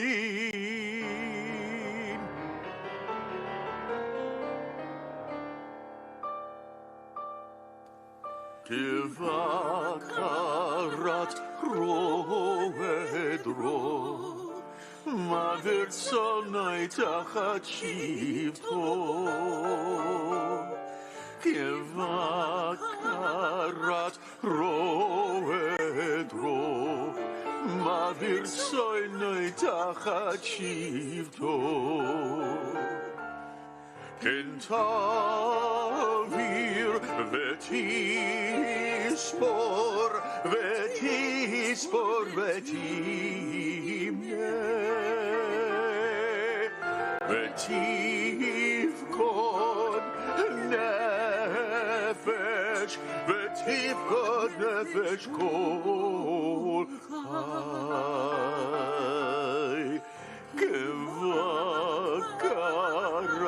roed ro Ma'avir Sinai tachat shivto.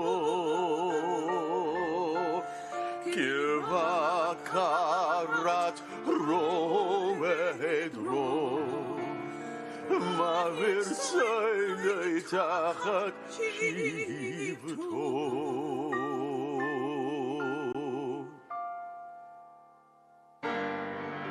V'tachtoch, v'tachtoch kitzava, v'tachtoch kitzava lechol bria. V'tachtoch kitzava lechol bria, v'tichtov et gizar dina.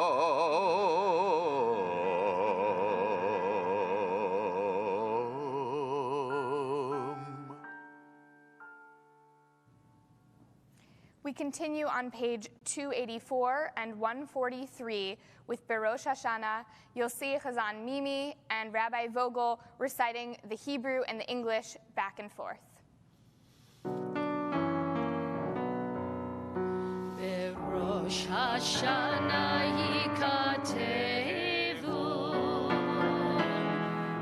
Uviyom Yom Kippur yichatemu. Join with me. Rosh Hashanah yikatevu Uviyom Yom Kippur yichatemu. Kama, kama, kama yavarun v'chama yibareyun. How many shall leave this world, and how many shall be born? Mi yichyeu mi yamut. Who shall live, and who shall die? Mi v'kitzor Lo umi lo v'kitzo. Who in fulfillment of years and who before?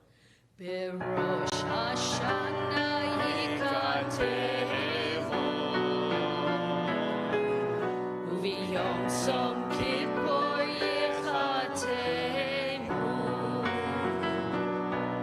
Birosha Hashanah yikatevu u'v'yom Kippur yichatemu.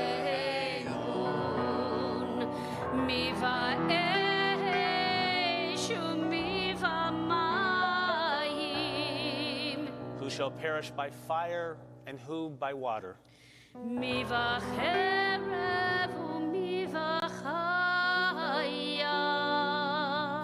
Who by sword and who by wild beast?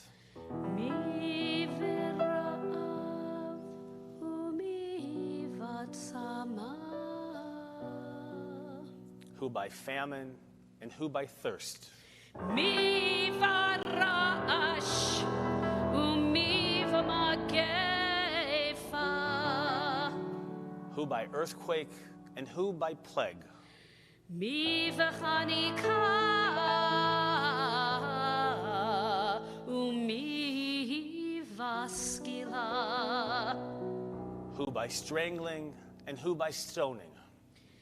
Birosha Hashanah yikatevu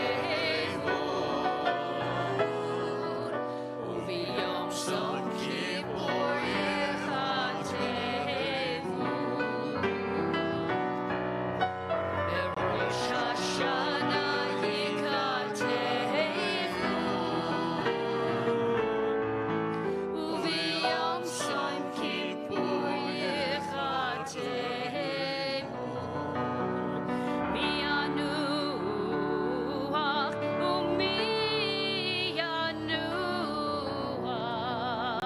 Who shall rest and who shall wander?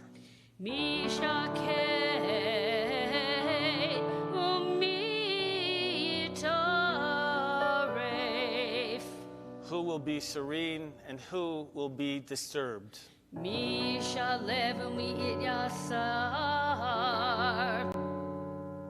Who shall be at ease and who afflicted?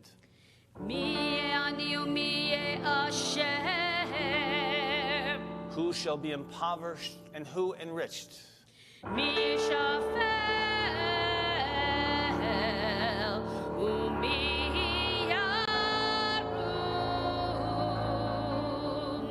who shall be humbled and who exalted?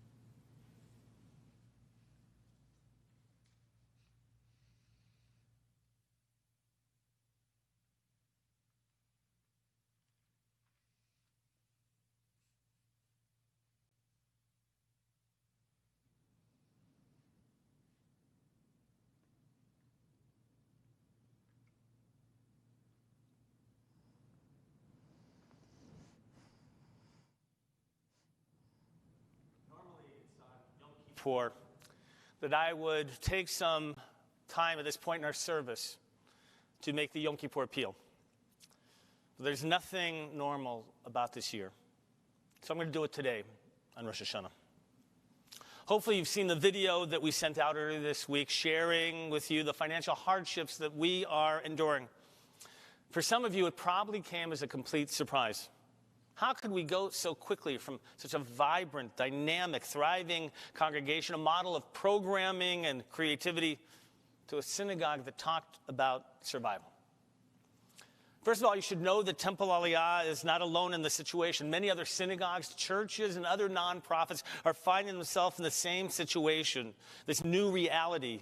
Memberships in these organizations are declining and have been even before the pandemic hit.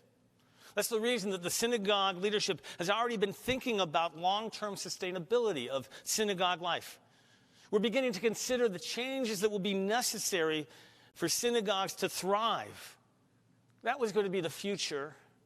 And then with a suddenness that no one expected, COVID-19 hit.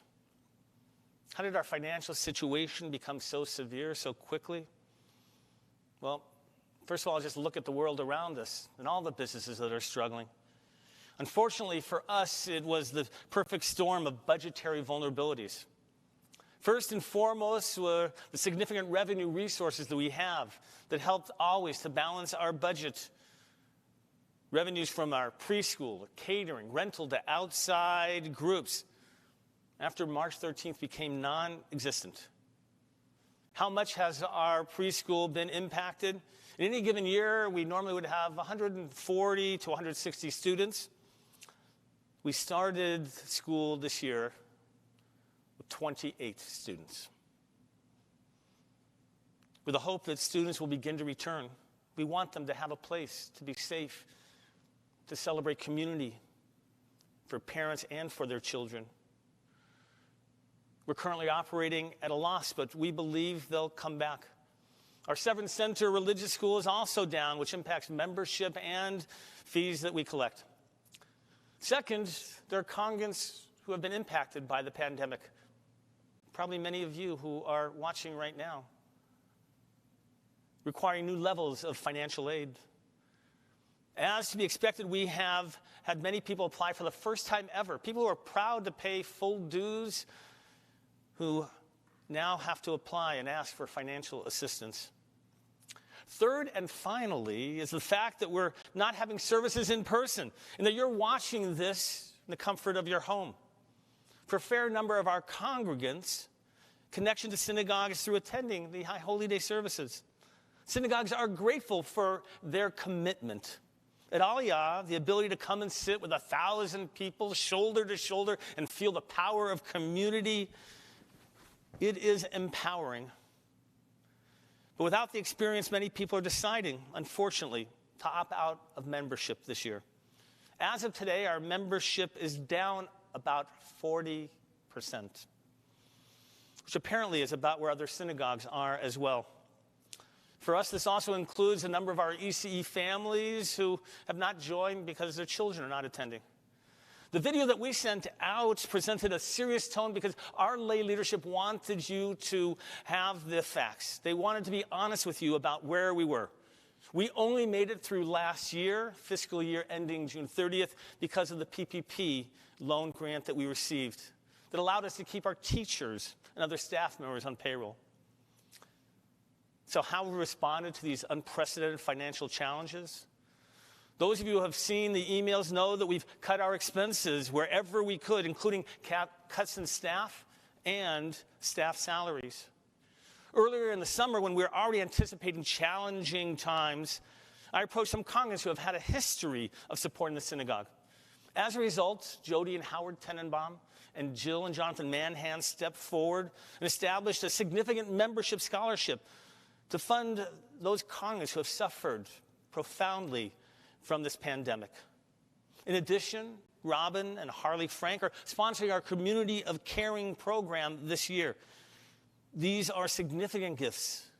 There are all others as well who have already stepped forward to increase their pledges significantly for the coming year, and we're grateful to them. We need them and you.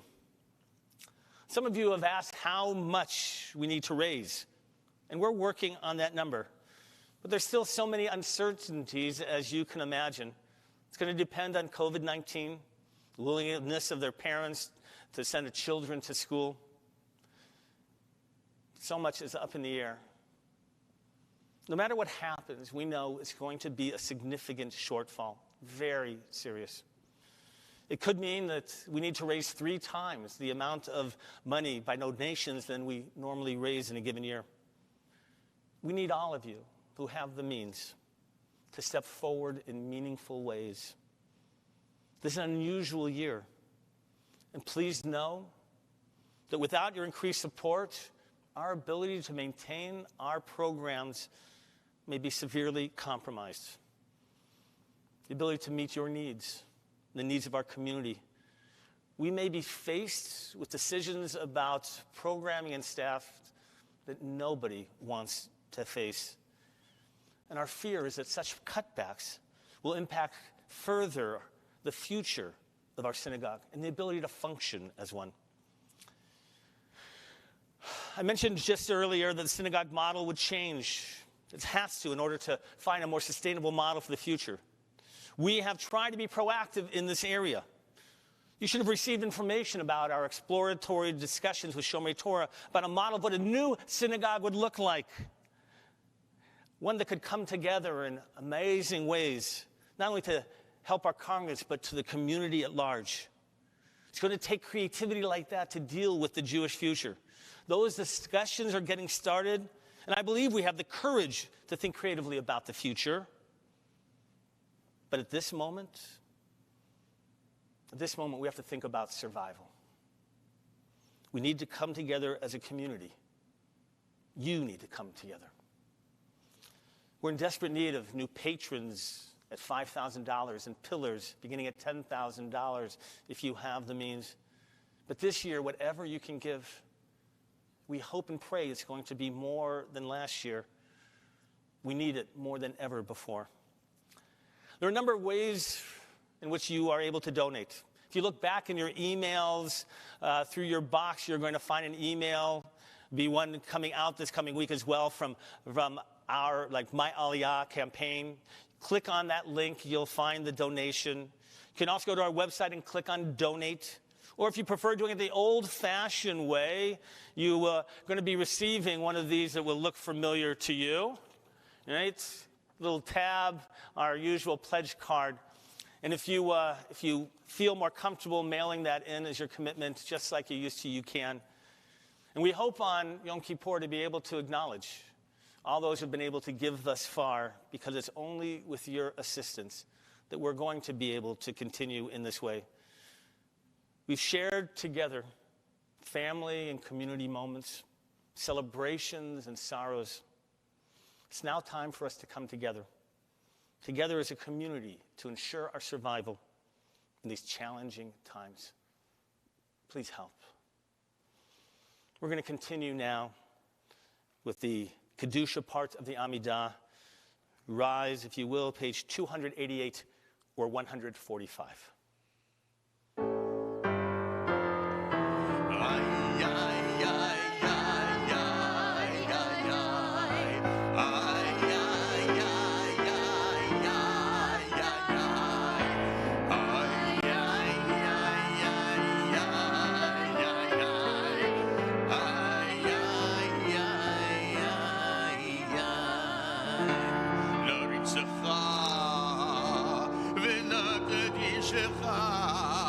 כסוד שיח זך וקודש המקדישים שמך בקודש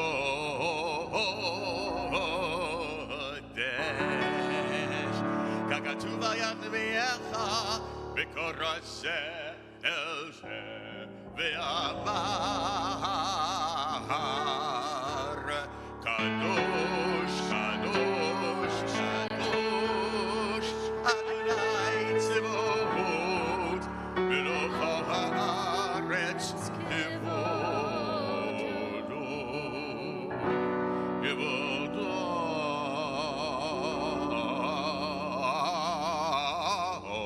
כבודו מלא עולם משרתיו שואלים זה לזה האם יקום כבודו לעומתם ברוך יאמרו ברוך כבוד אדוני במקומו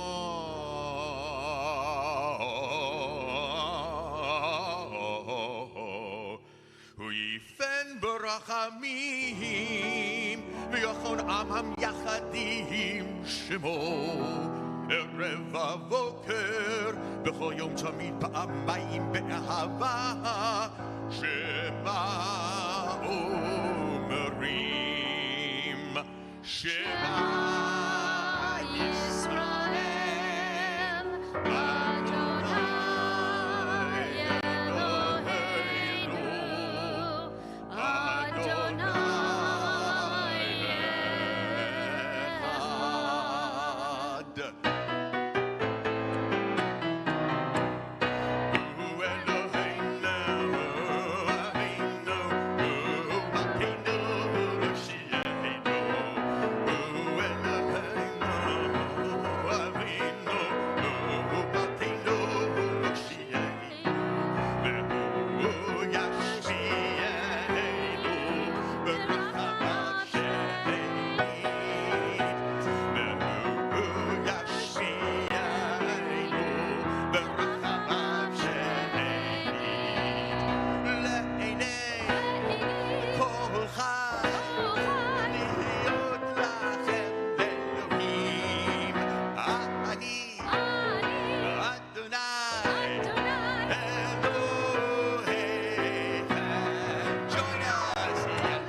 Echad.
Generation to generation.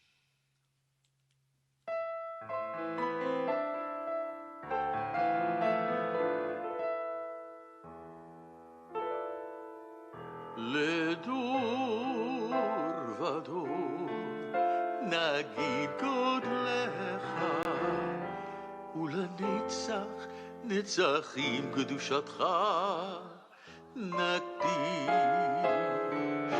לדור ודור נגיד גודלך ולנצח נצחים קדושתך נקדיש. לשבחך אלוהינו מפינו לא ימוש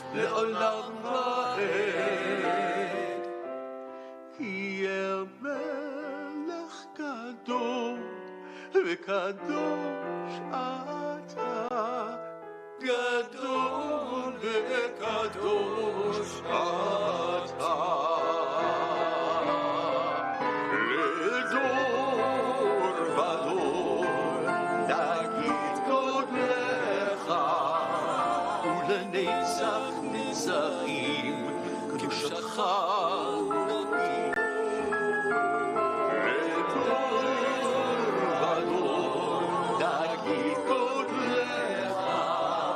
ולנצח נצחים קדושתך נקדיש. ושבחך אלוהינו מפינו לא ימוש לעולם ועד, כי אל מלך גדול וקדוש אתה, גדול וקדוש אתה.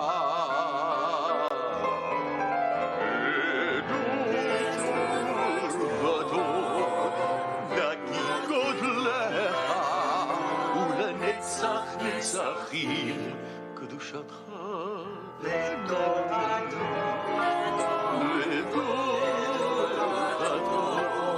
נגיד גודלך, ולנצח נצחים קדושתך נקדיש.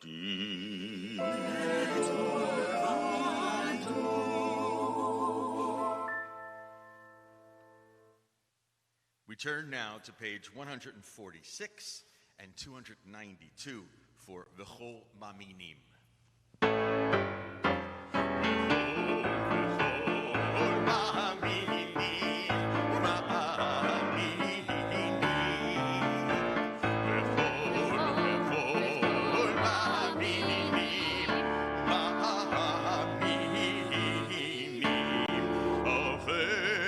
מידת משפט וכל מאמינים שהוא אל אמונה, הבוחן ובודק כנסי נסתרות, וכל מאמינים שהוא בוחן כליות, הגואל ממוות ופודה משחת.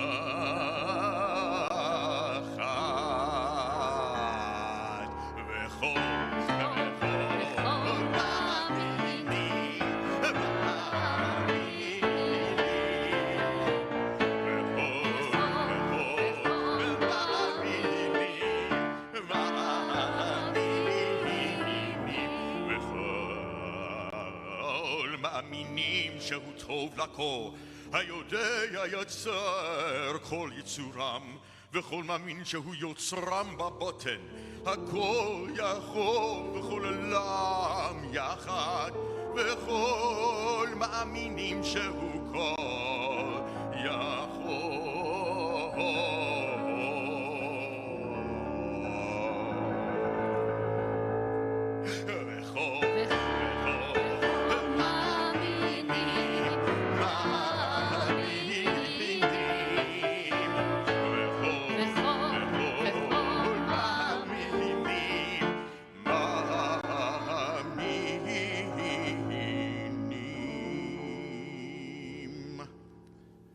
For me, Grand Alenu is one of the most beautiful and profound prayers of the Yamim Noraim of the High Holy Days. Same words we recite, by the way, at the end of every service of every day, 3 times a day. And yet, the plaintive sound of this one, and the call and response, it actually makes me think back to temple times. I don't think about the Jerusalem temple very often, but it's moments like this and the Avodah service on Yom Kippur when I can just imagine the Kohen Gadol up there and everybody bowing as well. As they used to always bow for this prayer, fully down on the ground with full prostration. It was only later, about the 2nd century, that changed, and we came up with a little bit more of the formal bowing like this. But on Rosh Hashanah, Yom Kippur, we go back to the old days, to the ways that they used to do it, to feel the power of what it means to go down to the ground humbly. Normally, when we're in the sanctuary and you're with us while we're here, Normally, I would encourage you, I'd say, okay, make your way to the aisles, go there to the side, find your place or room to be able to bow down fully. Some of you do it, not too many. But now, you're at home. No one's watching you. Now's your chance. Nobody to make you feel self-conscious. I want you to really think about shrines. It's such a powerful ritual. Anachnu korim, we bow our knees, umishtachavim, and then all the way down to the ground, umodim, we give thanks. We linger for a moment in the moment. No one's watching you. Give it a try. Feel that power of what it means to bow down, the philosophical ideas of ancient times. Think about the physiology of the blood rushing to your head and feeling a sense of change in your body. Try the Grand Alenu with us. We begin, you'll find it page 302 or page 153.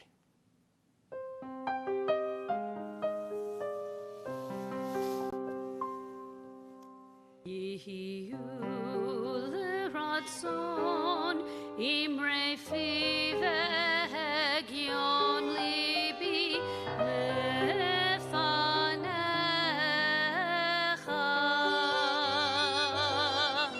Adonai tzuri v'goali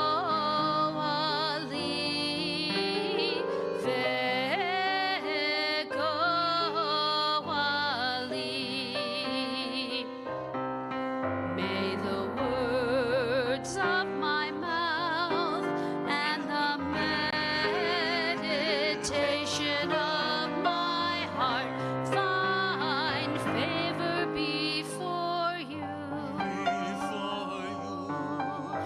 My rock and my redeemer and my redeemer.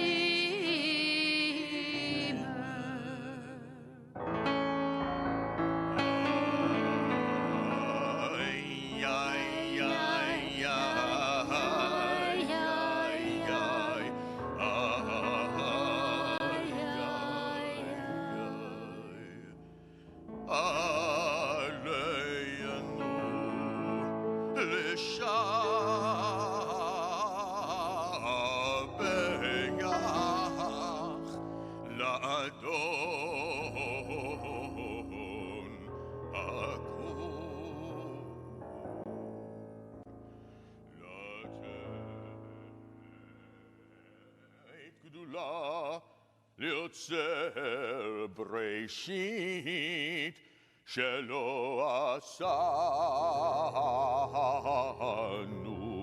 כגויי הרצון ולא שמענו כמשפחות האדמה שלא שם חלקנו כהם וגורלנו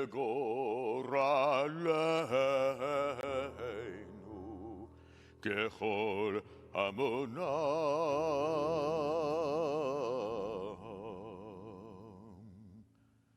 איי, איי, איי, איי, איי, איי, איי,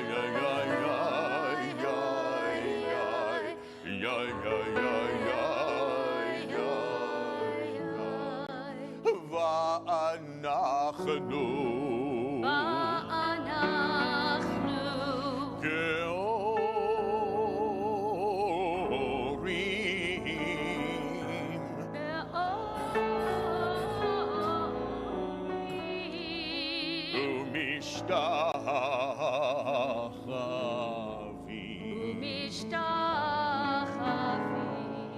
ומשתחווים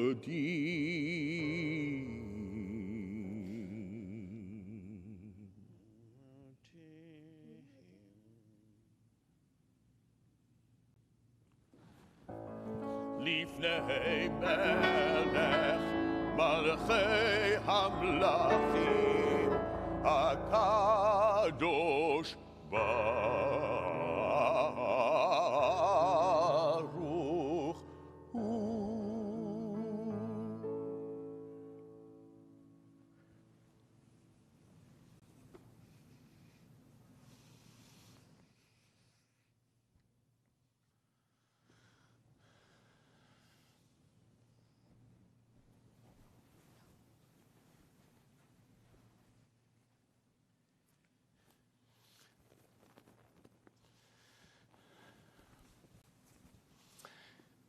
Until about 6 months ago, I imagine that you had lots of things scheduled in your calendar.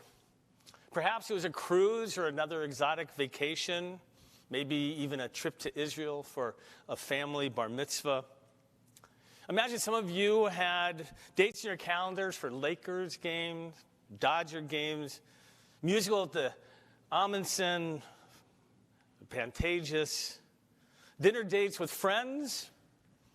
Think back to your calendars from 6 months ago and how full it was with places to go and people to see. And then the pandemic hit. We had to cancel all those activities, hotels and airlines to call. Many people lost deposits. Remember when the airlines actually tried to charge us for changing a flight? So many people who couldn't celebrate life and sometimes, by the way, still had to pay as if they were. Talk about adding insult to injury. In the beginning, we believed that the plague of COVID-19 would pass quickly. Weddings, b'nai mitzvah, and other life cycle events were postponed until August when we knew it would be over. But that's not what happened. Like the plagues in Egypt, we weren't sure what was happening from day to day. Could we gather indoors or not? Could we gather outside or not? How long would the stay-at-home order last? And now, 6 months later, we're told it could be at least another year.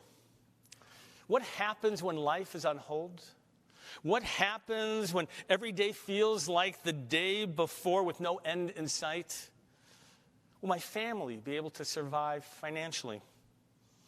Will I be able to spend time with friends? When will my kids be able to go back to school? When will we be able to gather together in prayer as a community again? Every day we ask these questions. We seem no closer to an answer than the day before. It's clear that we are living in a time of uncertainty very few of us have ever known before. What does it mean to live in uncertainty? What is uncertainty? The definition seems easy. Quote, the state or condition in which something is not accurately or precisely known. It's one thing to be uncertain about something. It's quite another to be stuck in an uncertain condition for an unknown period of time. I'm grateful to my daughter Talia, who recently completed her doctoral studies in psychology and is focusing on these issues, including finding of meaning. Talia explained that each of us has a level of intolerance that will determine our level of distress. Some of you are more comfortable with uncertainty than others. That's why we all react differently to uncertainty. The more comfortable you are with uncertainty, the greater your desire to gain control. How many of you have to be in control? How many of you are comfortable with uncertainty? I imagine fewer of you. But even people who are comfortable with uncertainty have their limits, and we certainly have reached ours far and beyond. We deal with uncertainty by projecting how long it will last, and then we plan accordingly. But what happens when the uncertainty has no end in sight? What does it mean that we don't know when we'll be able to celebrate a wedding, hug our grandchildren, rebuild our business? I don't know about you. The last 6 months feel like we've been wandering in a wilderness, aimlessly. A wilderness not much different than what the Israelites experienced during their 40 years of wandering. The first year or so wasn't bad for the Israelites. They had a goal to go to the promised land. But then they blew it, and they were punished for an additional 38 years and wandered. Every day was pretty much the same. Wake up at the crack of sunrise, gather the manna that collected on the ground, and as good as the Torah says that it tasted, I can't imagine after 40 years that it tasted so great. After collecting the manna, the Israelites would wait to hear, would they be marching that day or not? If the cloud of glory of God started to move, they'd pack up and go. If not, just stayed where they were another day. every day like the day before, except on Shabbat. It felt good that they knew they wouldn't have to march. They didn't even have to go collect the manna on that day, but everything else was the same, perhaps even more the same. We're like those Israelites, wandering with great uncertainty. When will we get real food and not this manna stuff? I mean, when will we be able to go out and eat in a real restaurant? When will we be able to dance the hora at a bar mitzvah or a wedding? When will we be able to attend a movie, a play, a sporting event, or gather together in prayer as a community? When will we be able to hug and kiss the people we love and who are outside our current family bubble? When? At first, we hoped it would just be a matter of weeks. Then we spoke about months. And now, talk about living with uncertainty. Our lives have become one long, continuous moment of uncertainty. As I mentioned earlier, we all respond differently to uncertainty depending on our level of intolerance. Some people will do okay, and others will crumble. A natural response to uncertainty is to worry. In the world of psychology, worry is an attempt to assert control in an uncontrollable situation. We begin to wonder about the different outcomes of the uncertainty. Worry is the first step in deciding what actions need to be taken. The problem is, it's still all in our head. It's still all about a preoccupation, and when it becomes too much of a preoccupation, that's when we crumble. It becomes debilitating. At first we didn't worry too much. It was a problem for China and Europe. We don't have to worry. And then it was the East Coast. Oh, it won't get to us. Then it got to us. And we got worried about what the implications would be for us.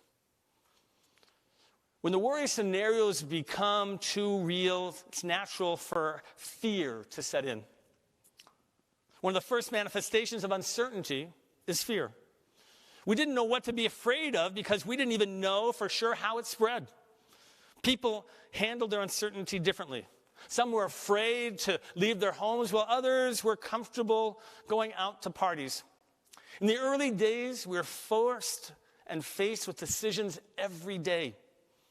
Hug or not to hug? Handshake or an elbow bump? Once we were told to stay at home, most places of business and other places closed. Some people actually felt relief at not having to make decisions. Our thoughts went to the people in the front lines, whether in the hospitals, first responders, grocery workers, others who were putting their lives at risk so we could keep functioning as a society. We were grateful for them, or we were also afraid for them. Our personal fears were manifest in the people we loved most. And how could we ensure that they wouldn't get the COVID-19 virus? We craved information about the virus and how it was possible to contract it. And here's where the relationship between uncertainty, fear, and knowledge becomes relevant. Information helps us with the uncertainty and mitigates our own fears by helping us to make decisions. So when information is not forthcoming, or even worse, when there is misinformation and it is spread, it creates greater uncertainty and hence greater anxiety. With the passing of time, the fear now not only includes those for our personal safety, for our emotional well-being, our financial sustainability, and the financial well-being of our country. That's a lot of fear to hold on to. We all know the story of the Exodus from Egypt. After a couple hundred years of slavery, the Israelites were about to be redeemed.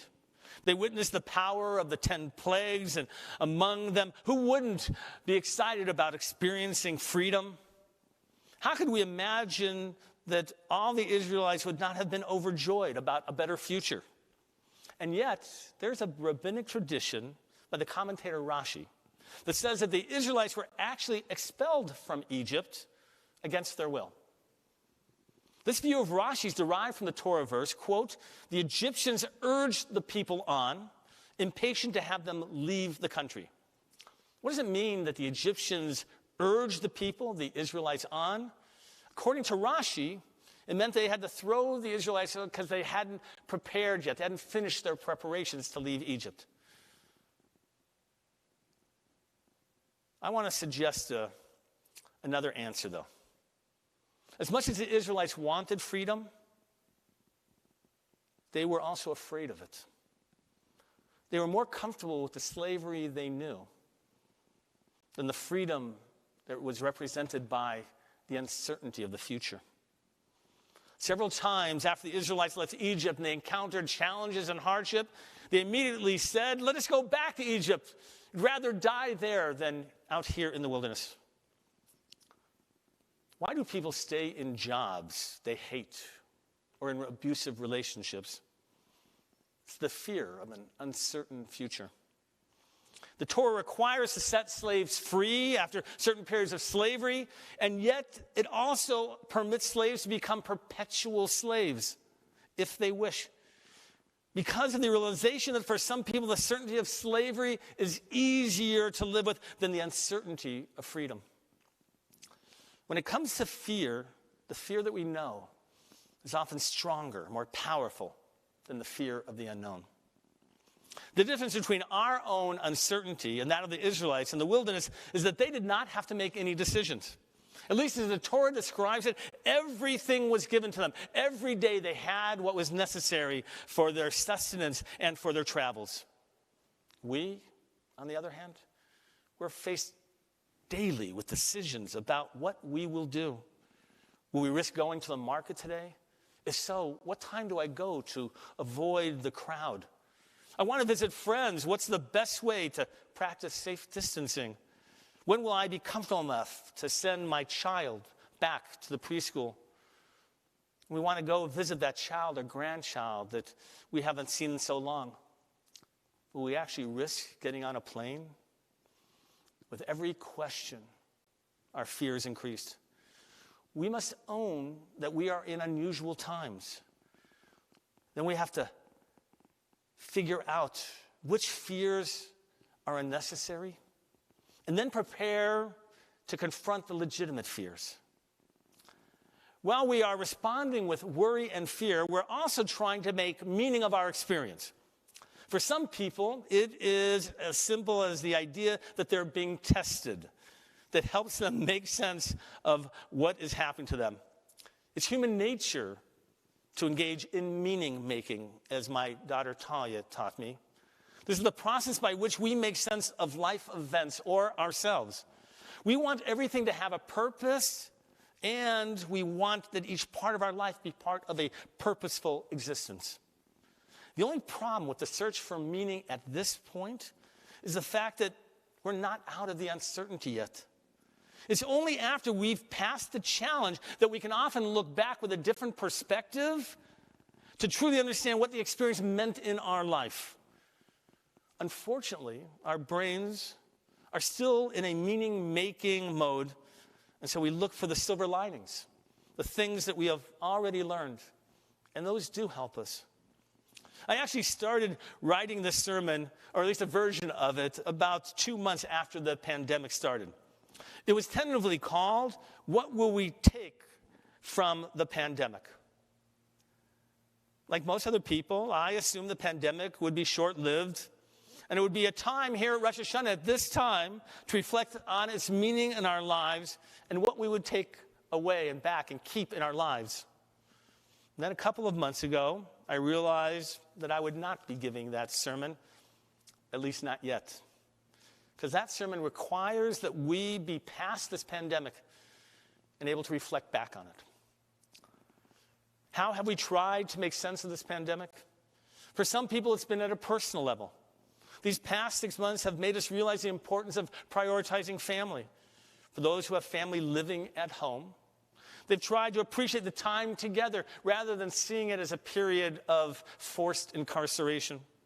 Some have used the time at home to engage in self-improvement, pick up old hobbies, or maybe even start new ones. Finding usefulness is one way of making meaning. But finding meaning during a moment of uncertainty is usually different than the meaning we will make from the experience after the fact. Viktor Frankl, who wrote the book on the search of meaning, paved the way for trying to make sense of our experience. He famously said, quote, "Those who have a why to live can bear with almost any how." If you don't know, Frankl was trained as a psychiatrist and in psychotherapy. And already in the 1930s, he was writing about search for meaning in life. But he acknowledges it wasn't until the 3 years that he spent in concentration camps that his writings and the theory began to have more practical applications. Frankl has much to teach us about how we are living. He focused on prisoners and looked at how they fared as prisoners in those camps based on the meaning that they had in their own lives. As a result, his writings focus a great deal on suffering and how to find meaning from it. And so, we can learn a lot from him. On Yom Kippur, I'll be talking a little bit more about him and finding meaning. It says, how do we really hold on to some of it? But for now, we're simply in search for meaning to try and get us through this uncertainty, just to get us through. Only later, when it's past, will we have a deeper understanding, a meaning that will extend beyond the experience itself. How did Frankl make sense of the concentration camp experience? In response, he wrote, quote, "Everything can be taken from a man, but one thing, the last of the human freedoms, to choose one's attitude in any given set of circumstances, to choose one's own way." We don't have a choice about this pandemic, but we do have the freedom to choose how we're going to deal with it. And the first thing we need to do is own and accept the uncertainty that we're living with. In truth, uncertainty is part of our everyday lives, isn't it? But most of us don't think about it too much. We don't become too preoccupied because it would be too difficult. We don't ever know what's going to happen. But now, the level of uncertainty we're living with, most of us need new tools. First of all, it's good to work to diminish your fear by not overthinking what the future will bring and worrying excessively. Reducing fear is good, but along with that is the acknowledgement that it's okay to be afraid. That's what makes us human. Second, if you can accept the changes that have been given us, you will cope better. This means trying to give up control, or more exactly, taking control by accepting the situation. For example, I have found people who are not postponing their b'nai mitzvah or weddings or life cycle events are actually coping better. Rather than postpone a wedding or bat mitzvah, they're choosing to go ahead with it. Last Shabbat, I officiated at a bar mitzvah right here. And the original date of their bar mitzvah was March 20th, right after the pandemic, right after COVID-19 had hit. And they changed it to last week, thinking that it would be done. But in the end, they decided not to postpone it again. And so, with a small group of closest family and friends, and others who are watching on live streaming, they went ahead with the bar mitzvah, which was just so beautiful. You see, the things that we postpone and they think we're going to be able to share later, sometimes they just create more anxiety, more fear about what the future is going to bring. Sometimes we just have to live in this moment and find what we can. Third, let us not be so hard on ourselves. The expectations that we normally have about how we'll handle life are no longer valid. There's no handbook to handle what we're going through in the situation. And so we just have to find our own way, and that means each of us has to find our own unique way. Each of us will respond differently to the uncertainty, but each of us can figure it out with help from others, with a sense of something of purpose in the moment. I want to close the poem by Rainer Maria Rilke, who wrote so beautiful about certain uncertainty. Here's what she wrote. I want to beg you as much as I can, dear sir, to be patient toward all that is unsolved in your heart, and to try to love the questions themselves like locked rooms and like books that are written in a very foreign tongue. Do not now seek the answers which cannot be given you, because you would not be able to live them. And the point is to live everything, to live the questions now. Perhaps you will then gradually, without noticing it, live along some distant day into the answer. May these Aseret Yemei Tshuvot, these 10 days of repentance, help to bring a new awareness about our uncertainty and strength to continue to deal as we continue our search for meaning. We're going to continue with our service, and Rabbi Galko. We'll continue with our Musaf service. What would now be a time when we would blow the shofar, but as Rabbi Vogel explained to us last night, the halacha is that we don't blow the shofar on Shabbat. So you'll have to join us tomorrow for the second day of Rosh Hashanah to make sure you get your fill of shofar. But for today, we want you to focus on the absence of the shofar, the silence that the lack of shofar blasts provides for us. So you'll hear us call out the shofar notes and then wait a moment. We hope you meditate in the silence with us. We'll begin with Listen Israel. We're on page 306 or 157. You all know this, so please sing with us.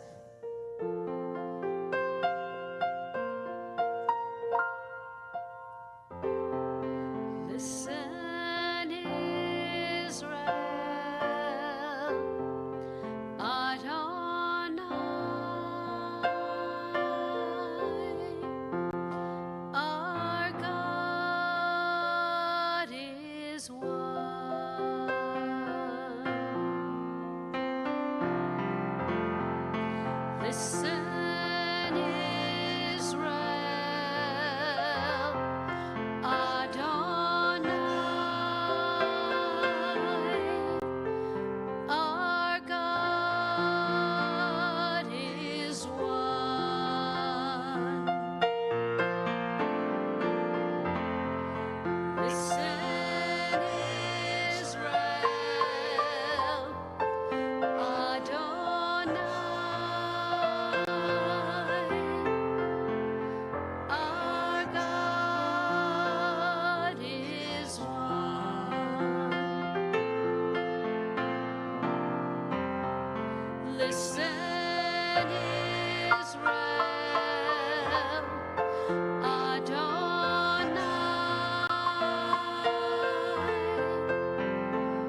השבת וישראל ביום הזיכרון.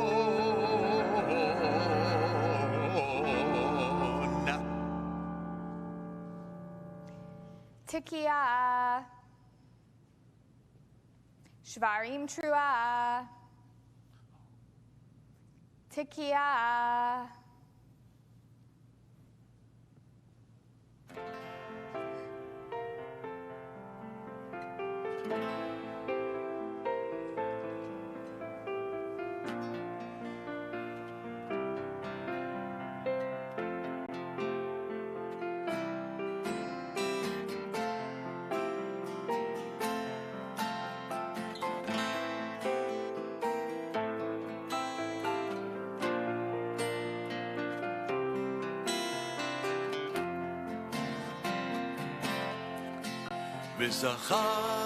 וזכרתי את בריתי. I will remember my covenant with you. Like the sands of old time, like the stars in the sky, you are my people, and I have always heard your cry. I heard you call at the sea of reed and caused the wind to blow. I tasted your thirst in the desert and caused the water to flow. I heard you cry to return again from the rivers of Babylon. I made the walls of Jericho fall, and with my hand I stilled the sun.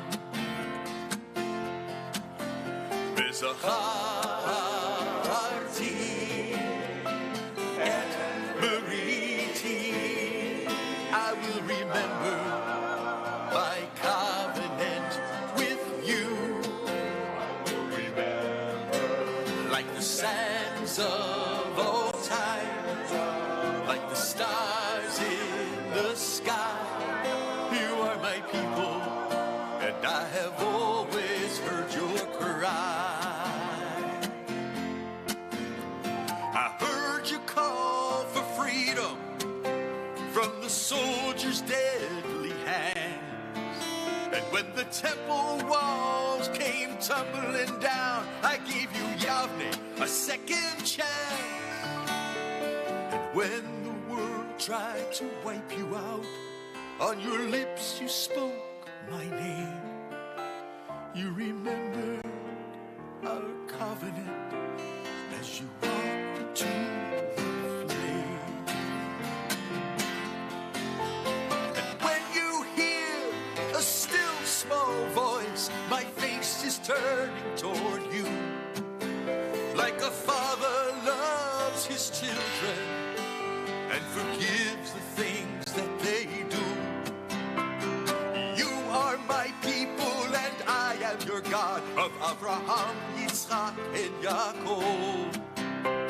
Renewed in every generation, as in days of old.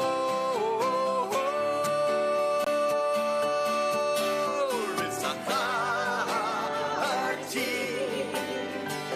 et beriti. I will remember my covenant with you. I will remember, like the sands of old time, like the stars in the sky. You are my people, and I have always heard your cry. You are my people, and I have always heard your cry. You are my people, and I have always heard your cry.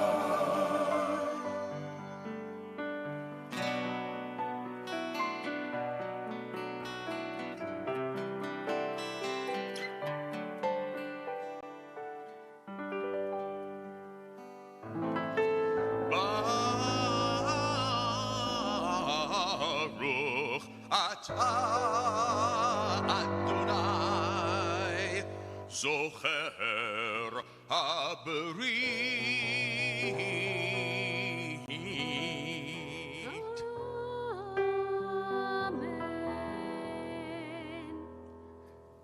Tekiah Shvarihim Tekiah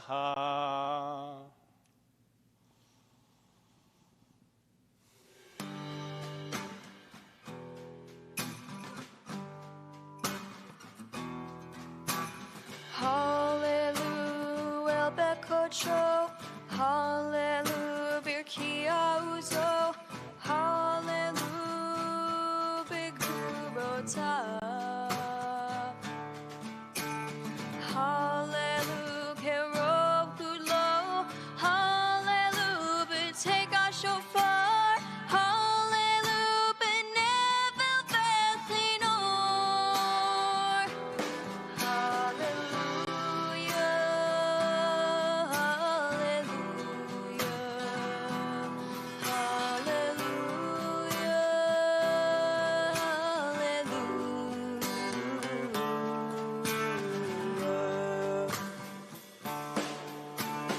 Hallelujah, B'tofu Machol. Hallelujah, B'minim Ve'ugav. Hallelujah, B'tzil Tzele Shama. Hallelujah, B'tzil Tzle Trua.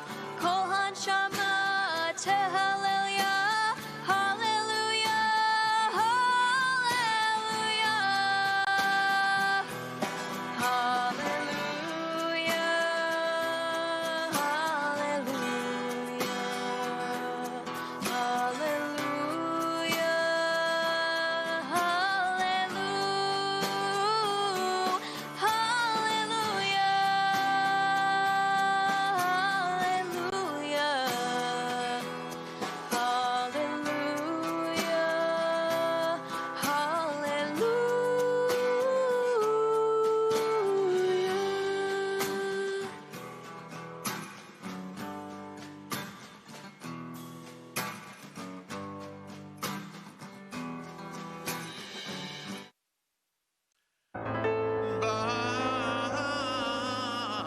Baruch ata Adonai shomea kol truat amo Yisrael berachamim.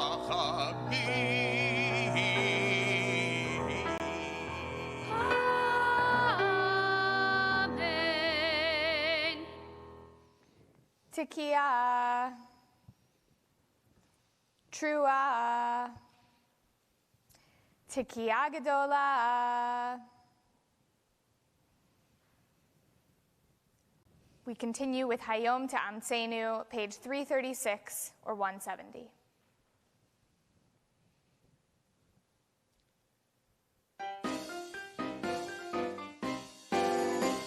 Hayyom, Hayyom, Hayyom, Hayyom, Hayyom, Hayyom,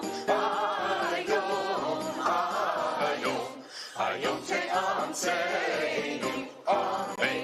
Hayyom, Hayyom, Hayyom, Hayyom, Hayyom, Hayyom, Hayyom, Hayyom, Hayyom, Hayyom, Hayyom, Hayyom, Hayyom, Hayyom tevarecheinu, Amen. Hayyom, Hayyom, Hayyom, Hayyom, Hayyom, Hayyom, Hayyom, Hayyom tigalenu, Amen. Hayyom, Hayyom, Hayyom, Hayyom, Hayyom, Hayyom, Hayyom, Hayyom, Hayyom, Hayyom, Hayyom,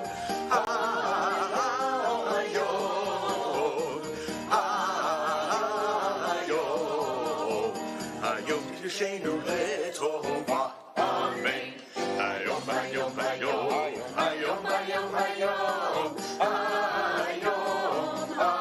Hayyom, Hayyom Titravenu l'chaim tovim, Amen. Hayyom, Hayyom, Hayyom, Hayyom, Hayyom, Hayyom, Hayyom, Hayyom, Hayyom, Hayyom, Hayyom, Hayyom,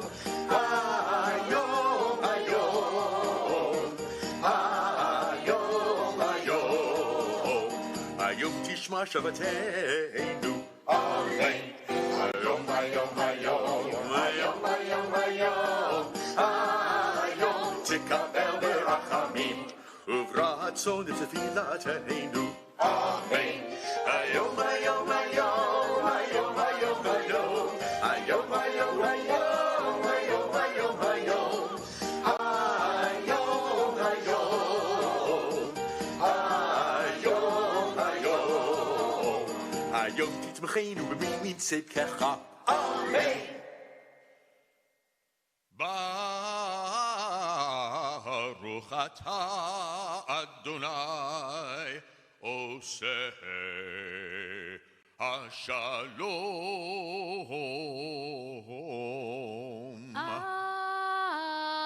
Amen.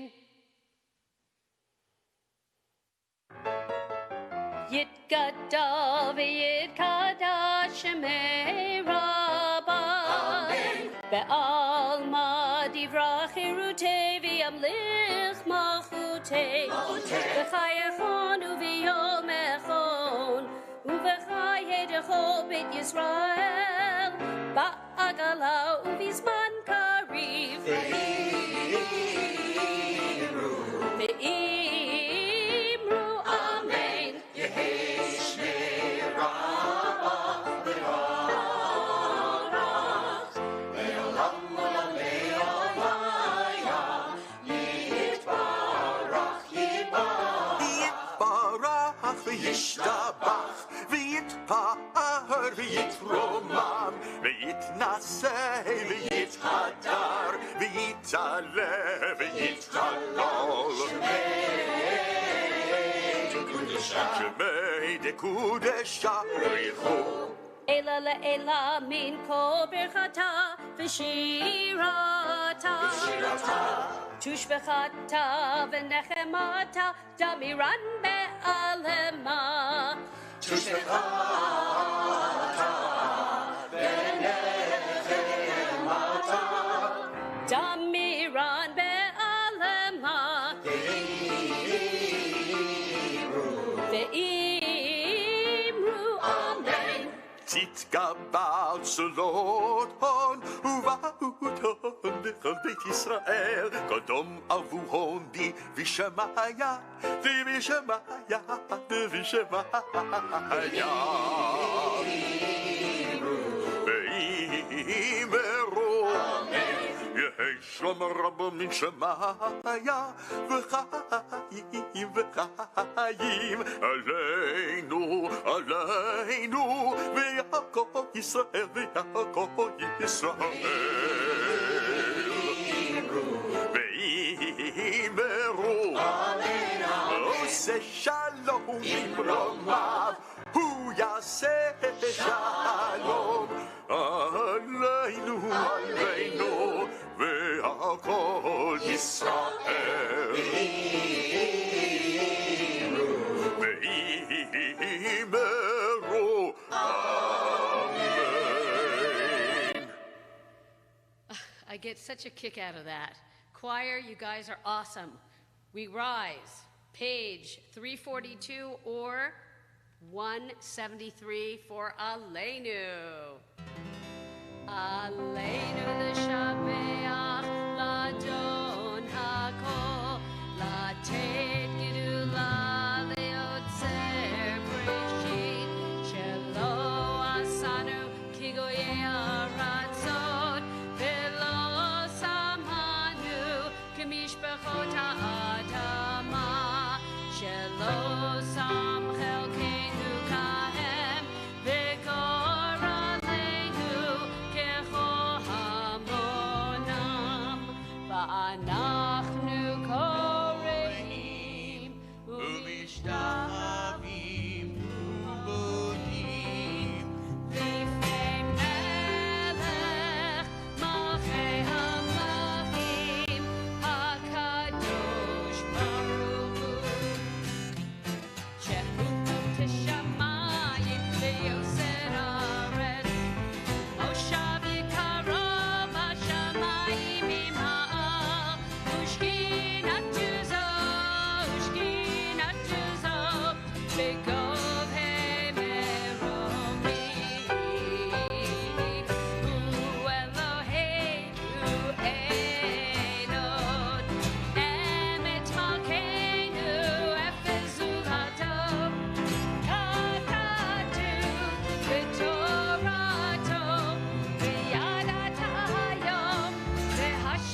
Kakatu b'tortecha Adonai yimloch le'olam va'ed v'nemar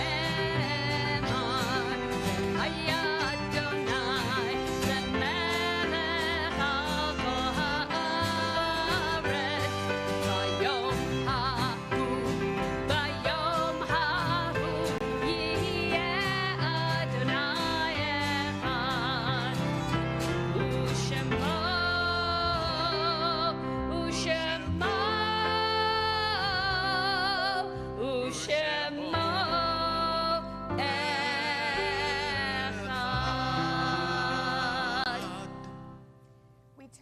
to the mourner's Kaddish.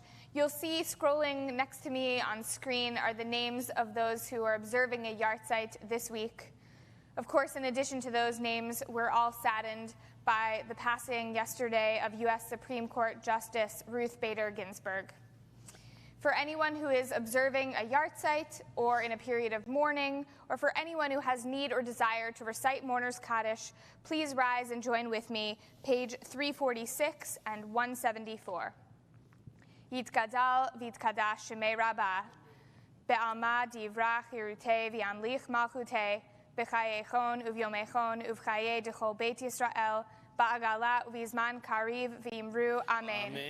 Yehei shmei Rabbah mevarach le'olam u'omei almaya.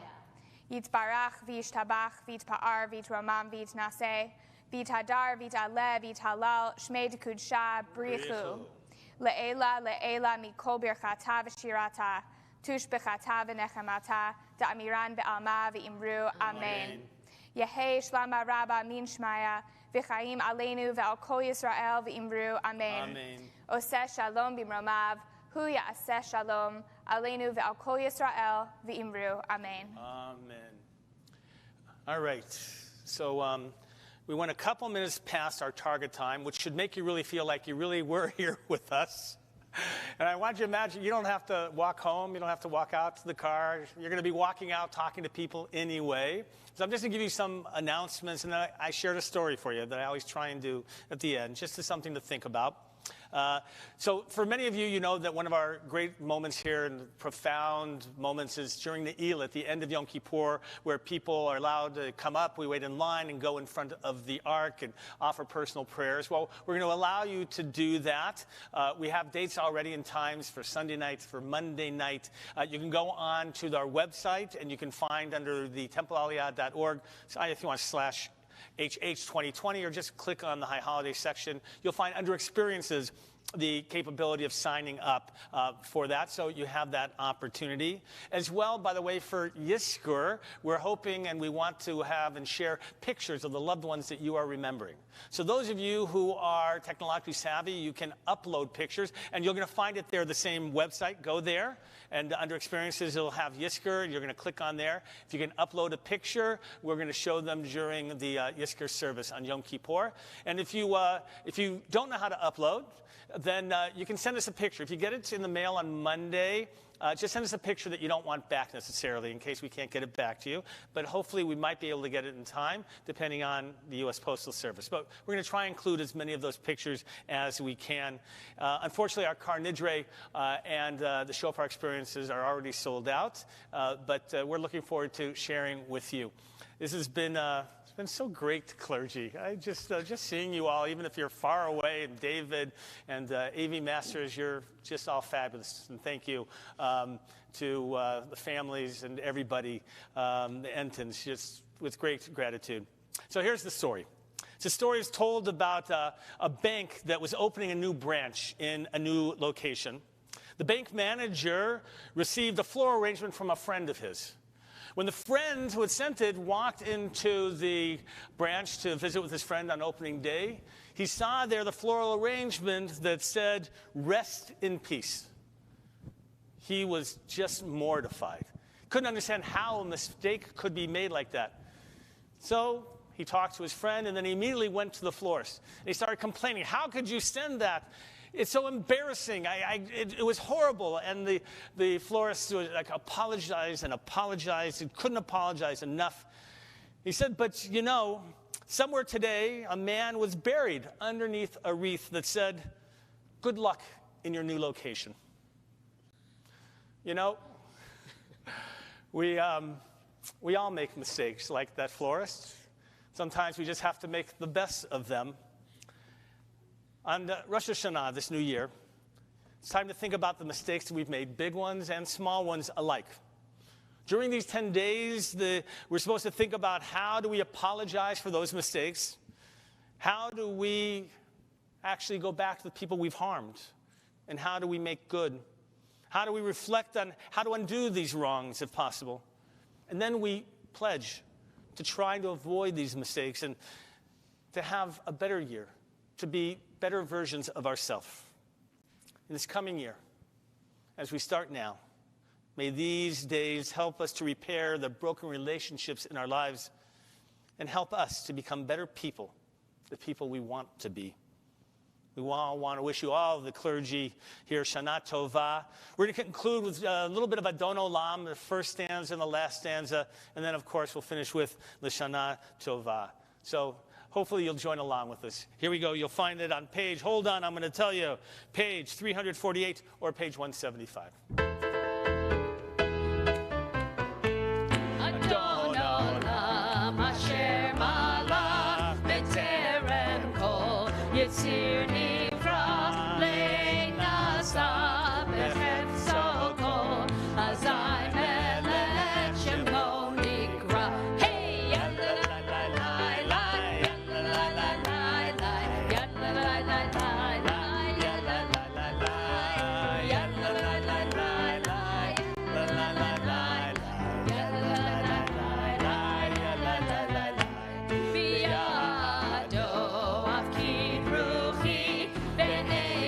Shan ve'ahira ve'im ruchi keviati Adonai li ve'lo ira. Hey, yalla la la la la, yalla la la la la la, yalla la la la la, yalla la la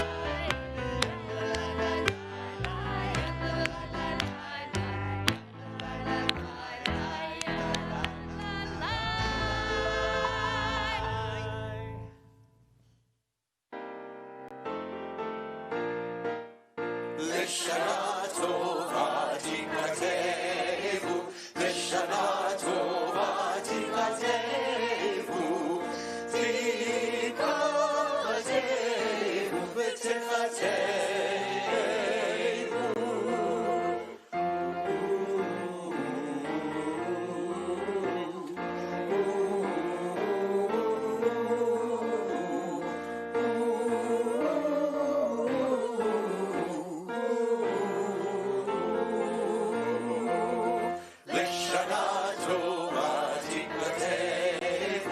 Shana